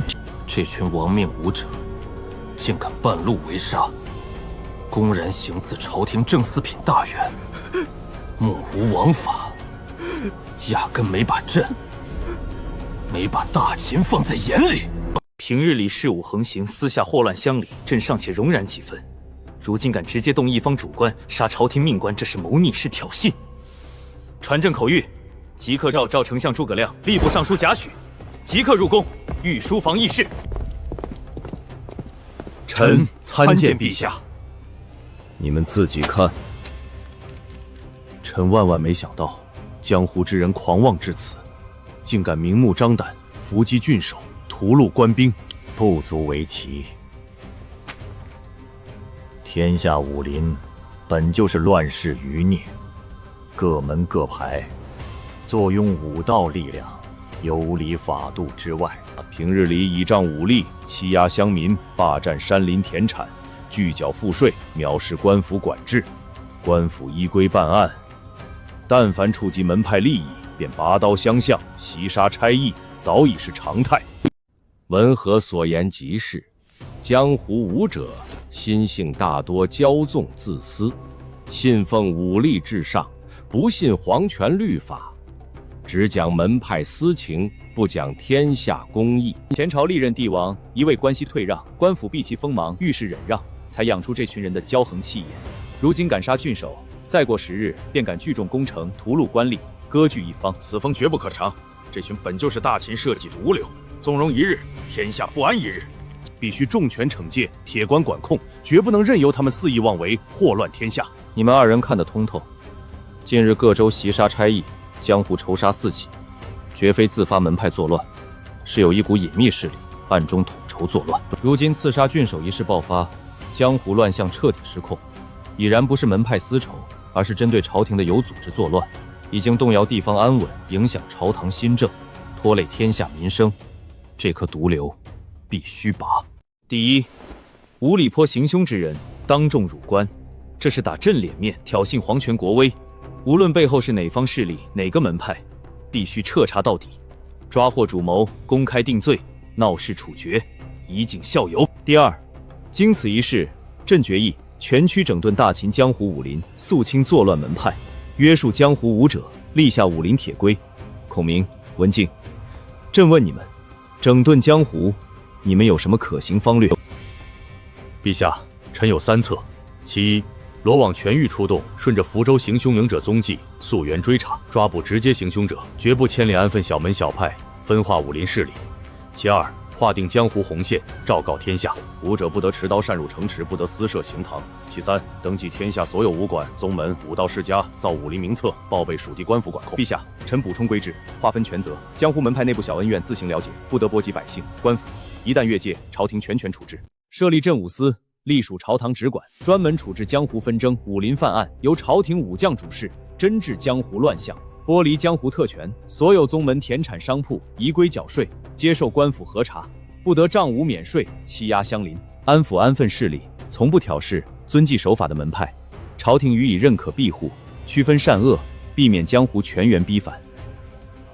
可行，就按你们2人商议的国策执行。孔明听令。臣在。立刻草拟朝廷诏文，拟定江湖新规，加盖玉玺800里加急，宣告大秦36镇全境。新设镇武司，即刻筹建，所有武林归附，即日生效。贾诩听令。臣遵旨。深挖福州刺杀主谋，顺藤摸瓜，揪出暗中操盘、搅动江湖朝野的幕后势力，但凡关联作乱势力，一律发兵清剿。臣遵圣谕。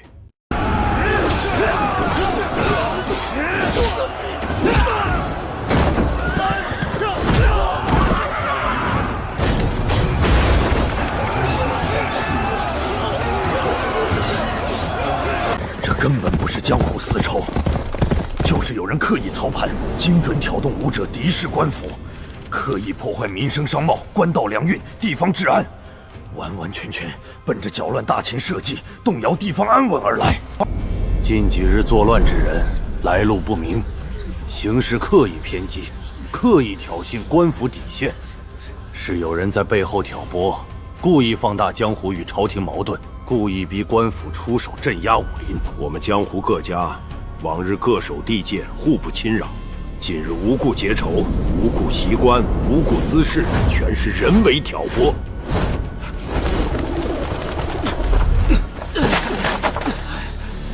到底是谁藏在暗处操盘，耗费这么大精力挑动江湖和朝廷死斗，对他有什么好处？难不成是域外武者入境，故意搅乱大秦本土武林？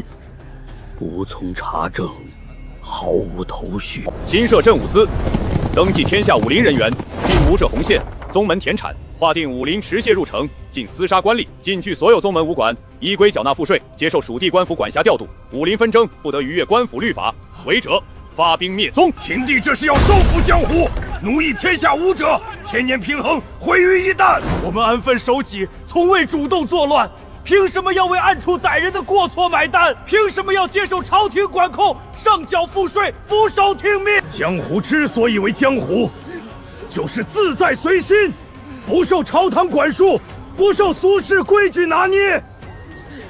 一旦入朝廷管控，习武何用？暗处之人作乱，朝廷不去查幕后黑手，反倒要管控整个江湖，不公，绝不遵从。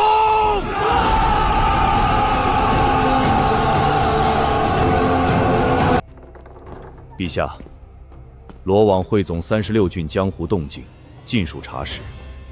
朝廷镇武新政下达之后，全境江湖无一宗门赞同，从上至下反对之声铺天盖地。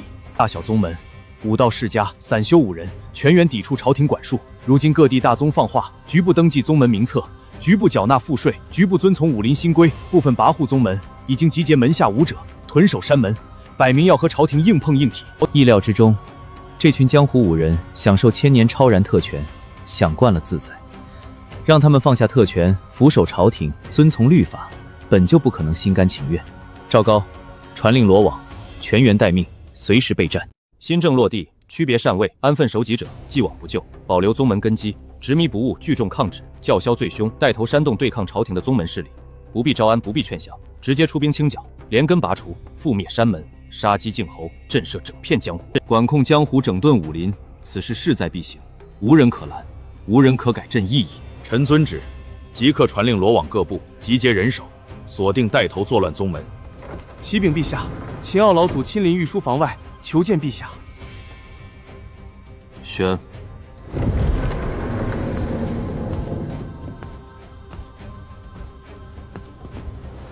云儿，老夫出关，只为江湖新政一事。老祖远道而来，请坐。老夫在皇陵已得知你要全域管控江湖，收纳武林麾下权，此事太急了。大秦开国至今，历朝帝王对江湖始终秉持放任、合作、制衡之策。朝堂管俗世民生，江湖管武道纷争，彼此互不生管，彼此借力听存。你骤然打破千年平衡，强行收编江湖，必然激起全武林死敌之心。你不了解江湖底蕴。36郡之内，隐士大宗共计7座，每一座宗门都坐镇闭关天人境老祖，其中3名宗门天人修为深厚，战力强悍，实力不在老夫之下。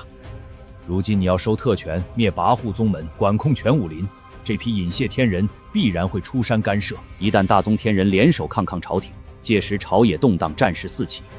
老夫此番收到7大宗门密信，态度统一，绝不接受朝廷管控，绝不上交宗门自治权，暂缓江湖新政，放缓管控节奏，避免天下大乱。老祖，朕懂你的顾虑，但朕必须推行新政，管控江湖。如今江湖早已变了模样，不再是安分习武、守戒自守的武林，暗处有人操盘，全域挑动官武厮杀，武者恃武横行，袭杀官吏，劫掠乡野，抹失律法，放任下去，暗处势力借江湖蚕食大秦根基。长此以往，大秦江山必生大祸。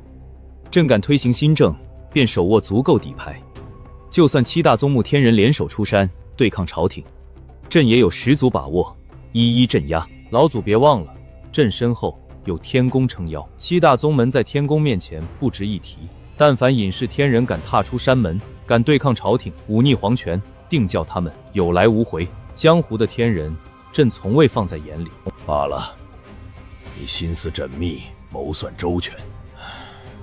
既有万全底气，老夫便不再多言。你已是大秦帝王，朝政武道皆由你决断，你放手去做。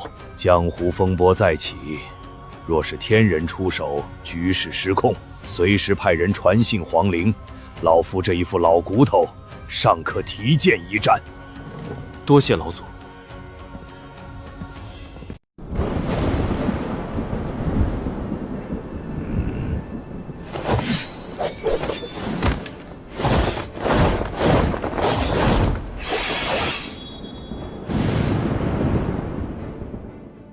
区朝廷窄衙，也敢进犯我烈山宗山门？我宗门坐拥石山天险，弟子善战，大宗师3人坐镇。大秦想灭我宗门，简直痴心妄想！抗旨魏军负隅顽抗，宗门上下全员处死。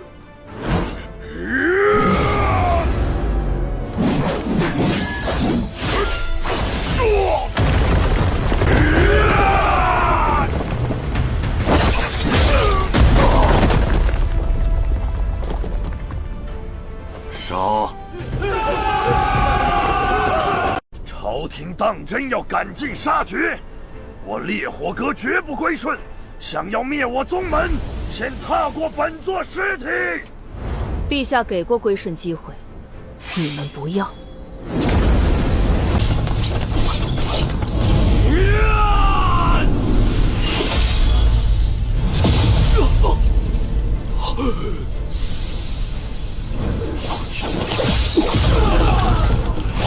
清朝朝廷派来的杂碎，也敢来苍云谷撒野？躲在谷内充脏王月霸，藐视皇权，你的大宗师巅峰修为不值一提。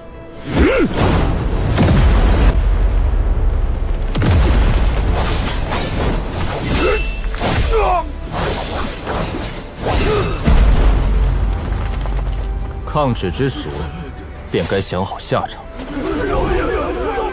太狠了！朝廷下手太绝了！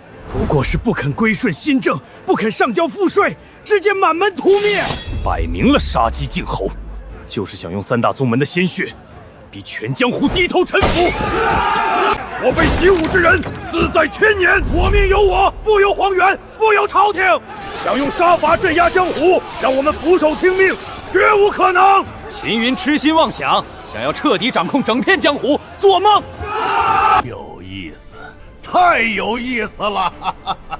本以为秦云会顾及江湖底蕴，有所退让，没想到这个新帝性子如此强硬，头铁至极，丝毫不给江湖余地，直接痛下杀手，屠灭3大宗门。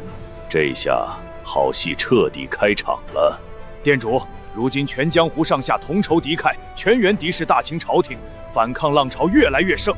你们别忘了，早在新政下达后，7大隐士天人门已经派人入京，私下警告秦氏皇族，放话不许触碰江湖根基，不许改制管控武林。秦云明知7大天人宗门态度强硬，依旧无视警告，执意屠宗立威，这就是彻底撕破脸面。7大隐士宗门自持底蕴超然，本土无敌，绝不会弯下这口气，必定出手反击大秦。事态发展远超本座预计，如今秦云强势屠宗，直接把江湖、朝廷逼到不死不休的地步，二者关系破裂，往后再想修复难度极大。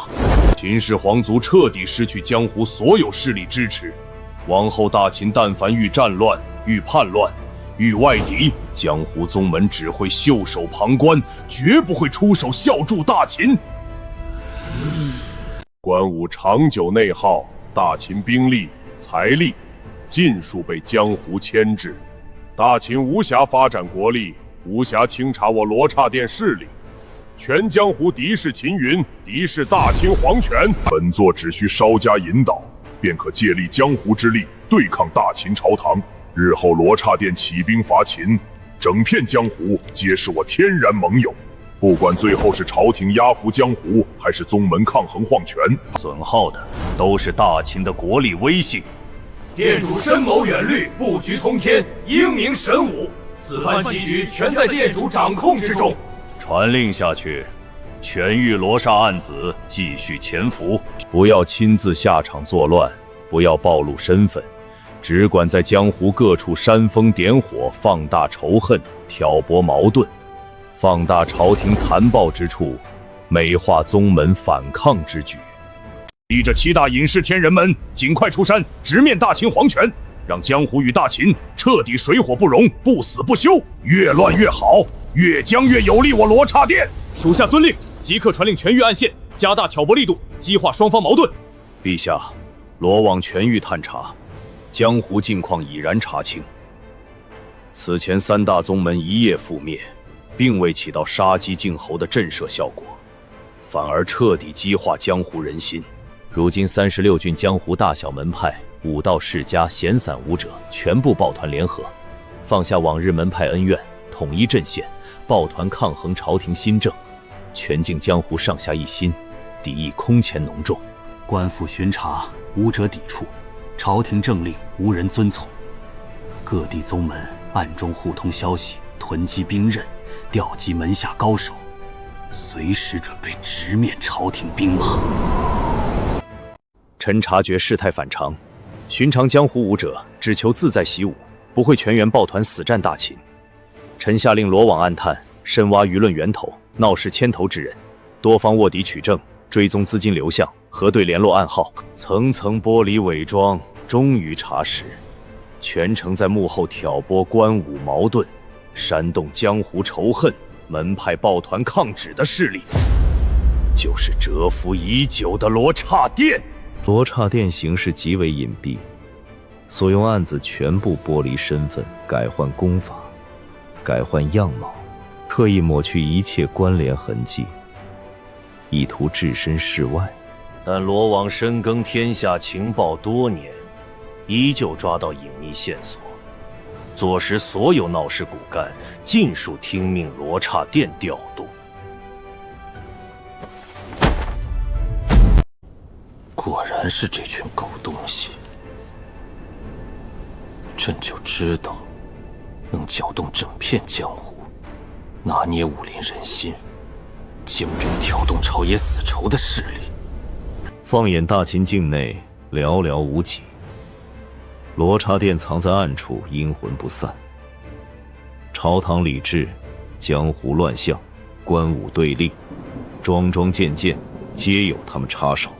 赵高，传令罗网全境分部，全力深挖追查，掘地3尺，找出罗刹殿总逃老巢所在。朕不想再被动防守，这群杂碎躲在暗处不断搞事，祸乱朝堂，搅动江湖，损耗大秦根基。一日不灭罗刹殿，大秦一日不得安稳。找到巢穴，朕要一举合围，连根拔除，彻底屠灭罗刹殿。臣遵旨。依你所见，当下局势，如何才能彻底镇压江湖乱象，让整片武林俯首听命？陛下，如今江湖一众门派嚣张跋扈，有恃无恐，根本底气不在小门小派，不在散修武者，全依仗7大隐士天人宗门撑腰。这7大宗门常年闭关山野，不问俗世纷争，超然度外，可每一门都坐镇至少一尊天人境老祖，底蕴深厚，门人精锐，武学传承碾压世俗宗门。江湖所有大小门派心里都清楚，能抗衡大秦朝廷的只有7大隐士宗门。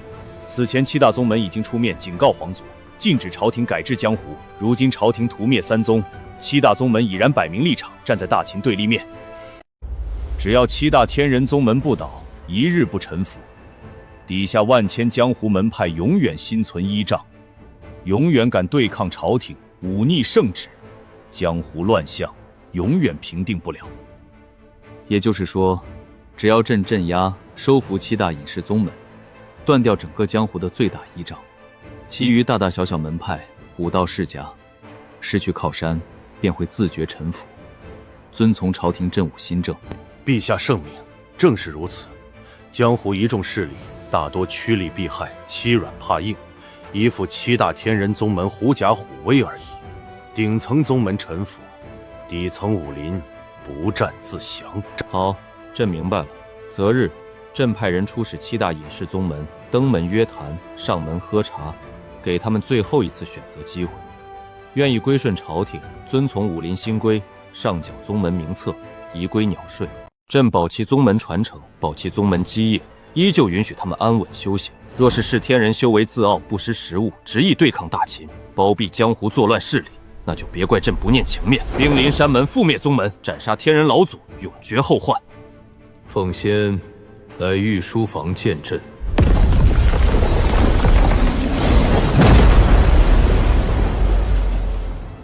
臣吕布参见陛下。奉先，朕有一桩重中尽重的差事，交由你去办。陛下请吩咐。大秦境内7大隐士宗门，每一门皆有天人老祖坐镇，盘踞山野，超然世外。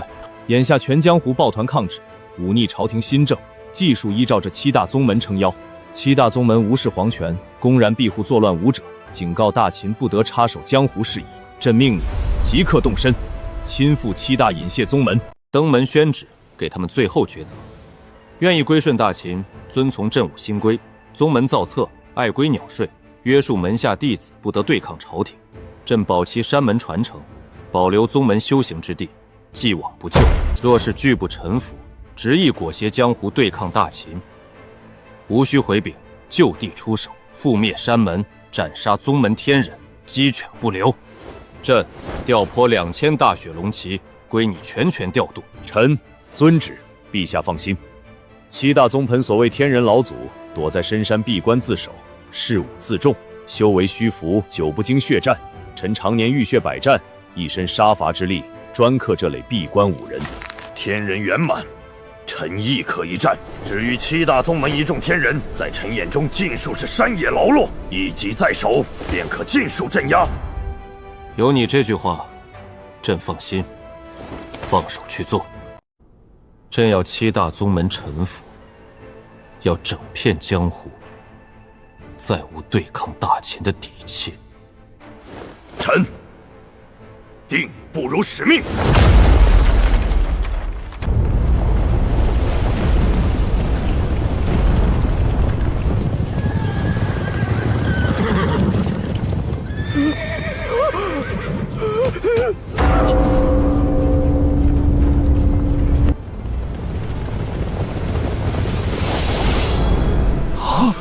我操！全员大宗师修为，每一个骑兵都是大宗师，疯了吧？2000人，整整2000大宗师！我玄剑宗上下大宗师一共才33人，人家一队骑兵直接碾压我们全宗高端战力，这还打什么？一波冲锋，我们全宗直接被踏平！整个大秦江湖，大大小小宗门数百。所有宗门宗办宗族师加在一起，都凑不齐2000之数。大秦朝廷什么时候藏了这么一支军队？全员大宗师，这底蕴简直离谱至极。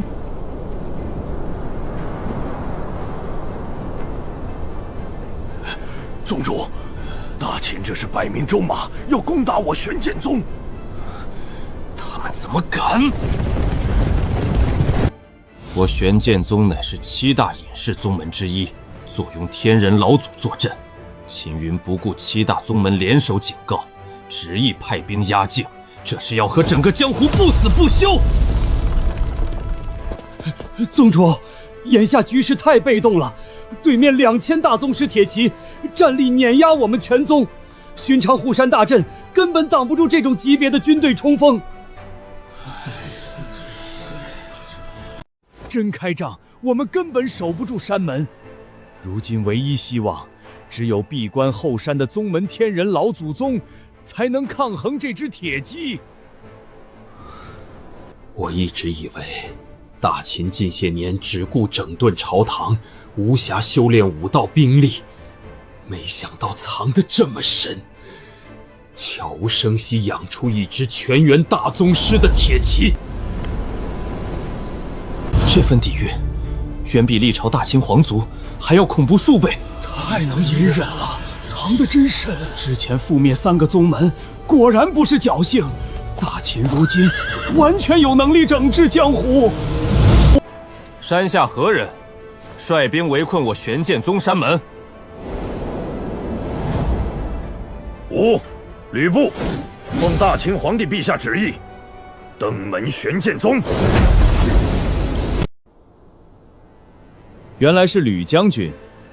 将军若是寻常登门拜访，我玄剑宗自当备礼款待。可你亲率2000铁骑，兵临山门，阵仗相向，杀气凛然。吕将军当真打算与我玄剑宗开战？陛下旨意。玄剑宗遵从朝廷镇武新政，宗门造册，爱归鸟税，约束门下弟子，不再抱团对抗朝廷。陛下既往不咎，保留玄剑宗千年山门。简直欺人太甚！我玄剑宗立宗千年，历代安分守己。大秦立国之初，战乱四起，我宗老祖亲自出山，帮大秦平定西南叛乱，有功于大秦。如今大秦坐稳江山，就要卸磨杀驴，收我宗门权柄。秦帝狼子野心，想要吞并江湖，痴心妄想。过往恩情，陛下自有定论。现在，只给你们2个答案：遵旨，或是拒旨。吕将军，此事关乎宗门传承，关乎天人老祖底线，本座无权做主。须入后山，禀报闭关老祖定夺，还请将军山下稍后。你做不了主，那就带路，本将亲自入后山，面见你们老祖，亲自说服他。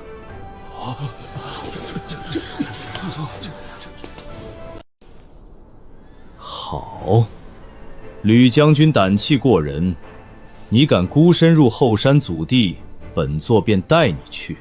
希望待会儿将军不要后悔。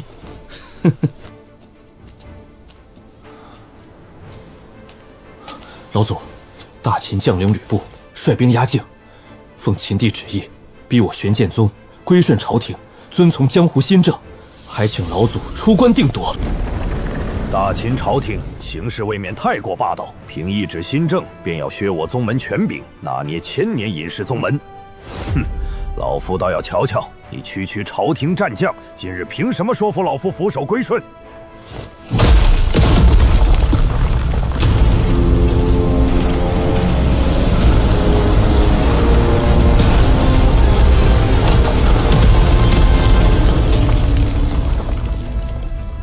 天人这么年轻，竟是天人后期，不可能，绝对不可能！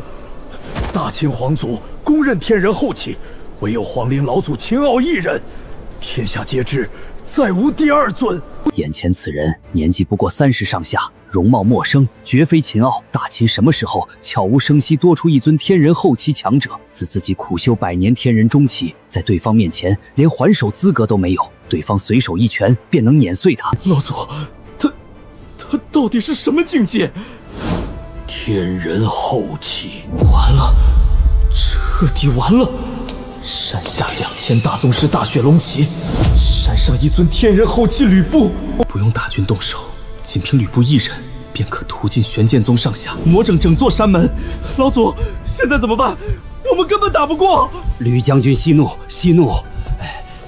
凡事好商量，万事皆可谈。归顺朝廷，遵从秦帝新政，并非不可。咱们坐下来细谈，切莫动怒，切莫伤了和气。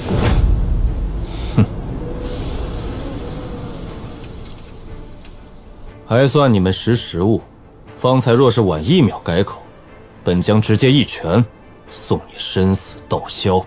是老夫愚昧，有眼不识泰山，多谢将军手下留情。我玄剑宗全盘支持秦帝江湖新政，遵从朝廷一切号令。很好，你会为今日的选择庆幸终身。敢问吕将军，师承何方？老夫修行数百年，混迹顶层江湖，从未听过将军名号，也从未见过将军这般绝世天骄。天宫弟子。天宫，一个不知名的天宫，门下弟子年纪轻轻便拥有天人后期战力。那天中主事之人，该强悍到何人地位？深不可测，完全惹不起。秦云短短时间坐稳敌位，肃清千场，强势整顿江湖，底气根本不止大秦皇族，背后还有超级势力天宫撑腰，怪不得秦云有恃无恐，不惧7大隐世宗门天人老祖。事情了结，本将不多逗留，3日之内派人前往皇城，递交归顺文书，正式臣服大秦。谨遵将军号令，必定按期入京臣服。还好答应得快，还好服软及时。但凡刚才老祖嘴硬半句，我玄剑宗今日就彻底覆灭了。天下格局彻底要变了。大秦纵用天人后期战将，背后还有神秘天宫撑腰。即刻传令全宗上下，从今往后，玄剑宗禁止以武力对抗朝廷，所有宗门事宜，遵从大秦镇武司号令行事。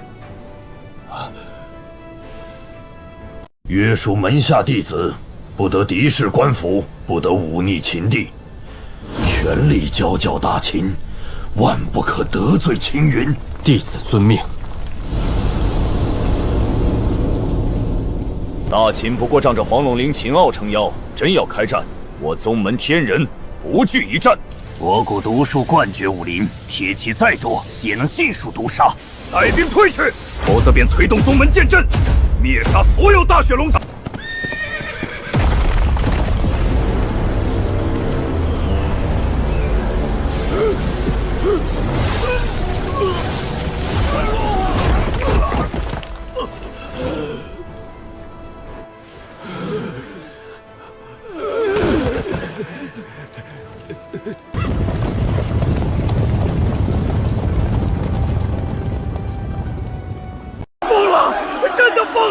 7大隐世宗门6个直接跪了，那可是江湖7大顶梁柱，7大武道扛把子。日里连大秦皇族面子都不给，抱团抗衡皇权，说臣服就臣服，谁能接受？到底发生了什么？一开始七宗统一放话，死扛大秦，绝不规训新政，怎么短短2天尽数低头？难道是皇陵老祖秦傲出关了？秦傲天人后期出手，压服6大宗门？不可能！秦傲常年闭关皇陵，从不插手江湖纷争。之前江湖大乱，他都未曾露面，绝不会特意出手镇6宗。我有内部消息，压服6大宗门的根本不是秦傲，是大秦一名叫吕布的战将。吕布这号人物我从没听过，江湖武道榜隐世强者名录从来没有此人名字。凭他一人，外加1队骑兵，压服6大天人宗门，这也太离谱了！6大宗门每一家都有天人老祖坐镇。嘘，我打听清楚了，吕布修为天人后期。大秦又多出1尊天人后期。此前天下公认，大秦只有秦傲1尊天人前后期，藏得太深了。大秦暗地里到底养了多少顶尖强者？难怪6大宗门直接服软，天人后期足以碾压宗门天人。还有那只大雪龙旗，2000全员大宗师，放眼整个江湖，所有宗门大宗师加起来都不及这支兵马1半。以前都觉得江湖能制衡朝廷，现在才明白，大秦一直藏着底牌，根本没尽全力。之前江湖传言秦帝背后有神秘势力撑腰，现在对上了。吕布、大宗师骑兵，全部都是那个神秘势力培养出来的人手，底蕴深到可怕，完全不是大秦江湖能抗衡的。6大宗门全跪，只剩四象门一家了。你们觉得四象门会投降吗？绝不可能投降。四象门底蕴远超其余6宗。四象老祖闭关100余年，修为深不可测，早年就是天人后期巅峰，闭关至今，大概率已经半只脚踏入天人圆满。天人圆满，碾压天人后期。四象门坐拥天人老祖，还有四象守护大阵。四象门本就是7大宗门之首，实力足以抗衡大秦皇祖。他们不会低头，一定会和那位绝世武将大战一场。打起来又如何？就算四象门打赢吕布，又能怎样？大秦底牌层出不穷，还有神秘势力兜底，6大扛把子宗门都臣服了，江湖人心散了。但凡四象门再败，江湖就彻底没有抗衡朝廷的资本了。到时候全江湖只能俯首，听从秦帝摆布。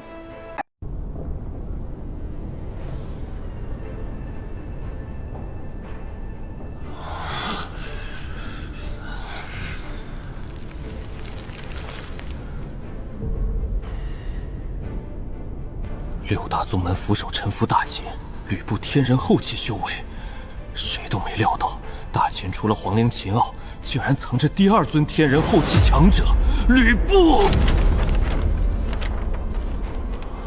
这个名字陌生至极，江湖古籍、武道秘略、列国强者名册从来没有记载，如同凭空从石头里蹦出来，毫无过往，毫无踪迹，一现身便是碾压6大天人宗门的顶尖战。本以为能借江湖对抗大秦，静待大秦内乱，可半路抹出个吕布，2日压服6宗，直接逆转全局。店主，局势彻底失控了。此前大秦仅有秦傲1尊天人后期，我方尚且有制衡办法。如今大秦坐有2尊天人后期，就算大齐王朝、梁氏老祖闭关突破天人后期，凑齐2尊天人后期战力，也无法武力碾压当下大秦。我们原定联合大齐，内外夹击大秦的计划，彻底泡汤了。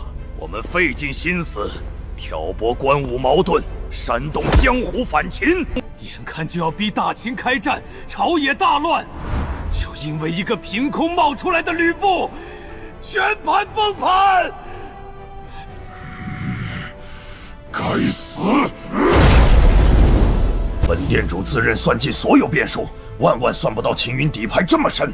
一开始，秦云身边突然冒出天人强者，可现在直接冒出了天人后期。谁能保证接下来一段时间，大秦不会再冒出天人完满？这群强者到底从哪里来？秦云背后的势力到底有多恐怖？简直匪夷所思。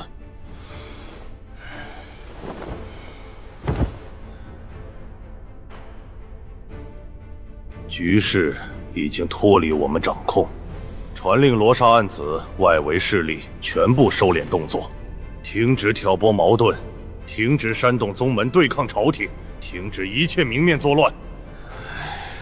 全员潜伏，隐匿行踪，切断对外联络，减少人员聚集，不许主动招惹大秦，不许暴露据点，最大限度保全人手。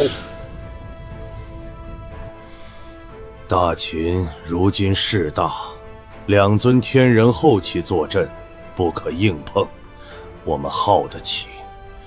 千年蛰伏都熬过来了，不差数十年光阴。秦傲年寿将近，寿元有限，只需静待秦傲寿终正寝。大秦折损1尊天人后期，届时大秦战力断层，我方在联拢大齐，再起风澜，依旧有翻盘机会。眼下重中之重2件事：第一，躲避大秦搜捕，保全电通战力；第二，彻查秦云背后神秘势力，挖透底细。店主，属下如实禀报，罗刹店全域情报网全开，大陆各地尽数派人探查，探子最远已经探查至西大陆地界，情报范围几乎覆盖天玄大陆，从头到尾没有查到秦云背后势力半点痕迹。属下甚至怀疑，所谓背后势力，会不会是秦云编造谎言，用来震慑江湖的幌子？不可能，绝非编造。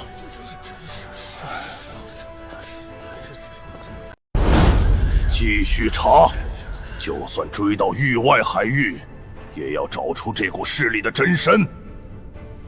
另外，加大隐蔽力度。罗网如今全力搜捕罗刹店，各地据点分批转移，核心骨干单线联络。这段时间，罗刹店彻底销声匿迹。属下遵令。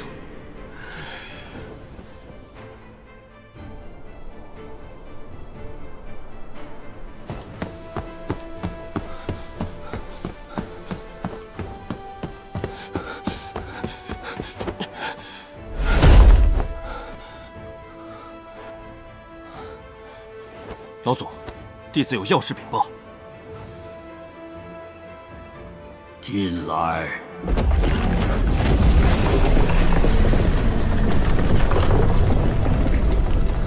老祖，局势已定，吕布率领2000骑兵，2日之内压服青云宗、万毒谷等6大宗门。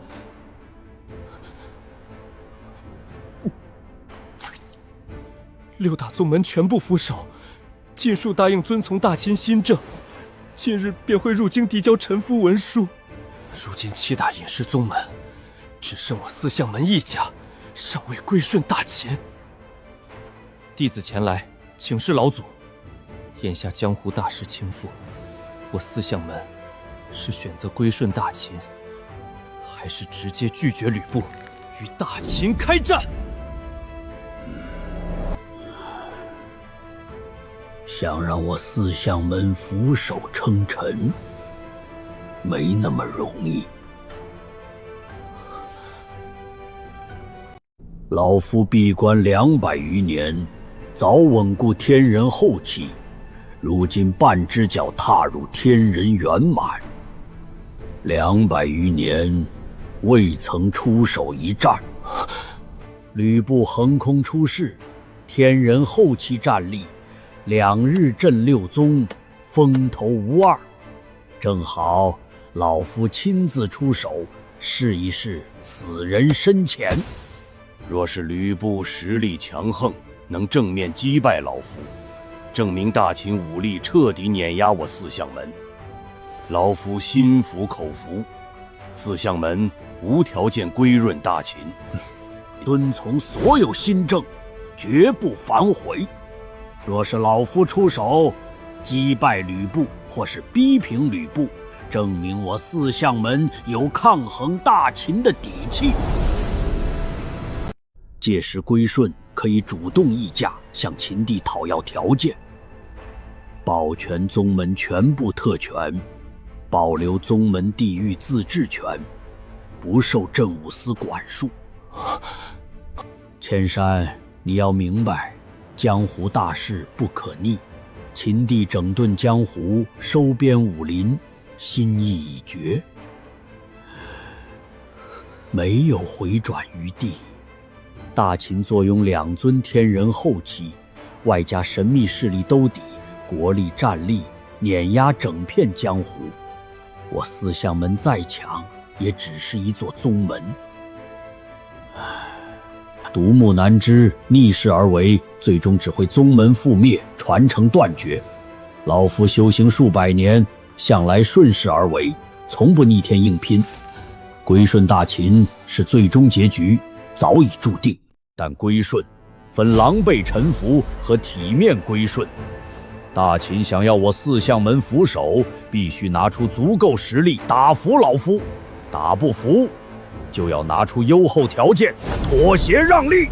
与其最后被迫灭门，不如顺势归顺，借着老祖尚存战力，借着一战底气，为宗门争取最大好处，保住山门传承，保全门下数千弟子安稳修行，这才是最优解。弟子懂了。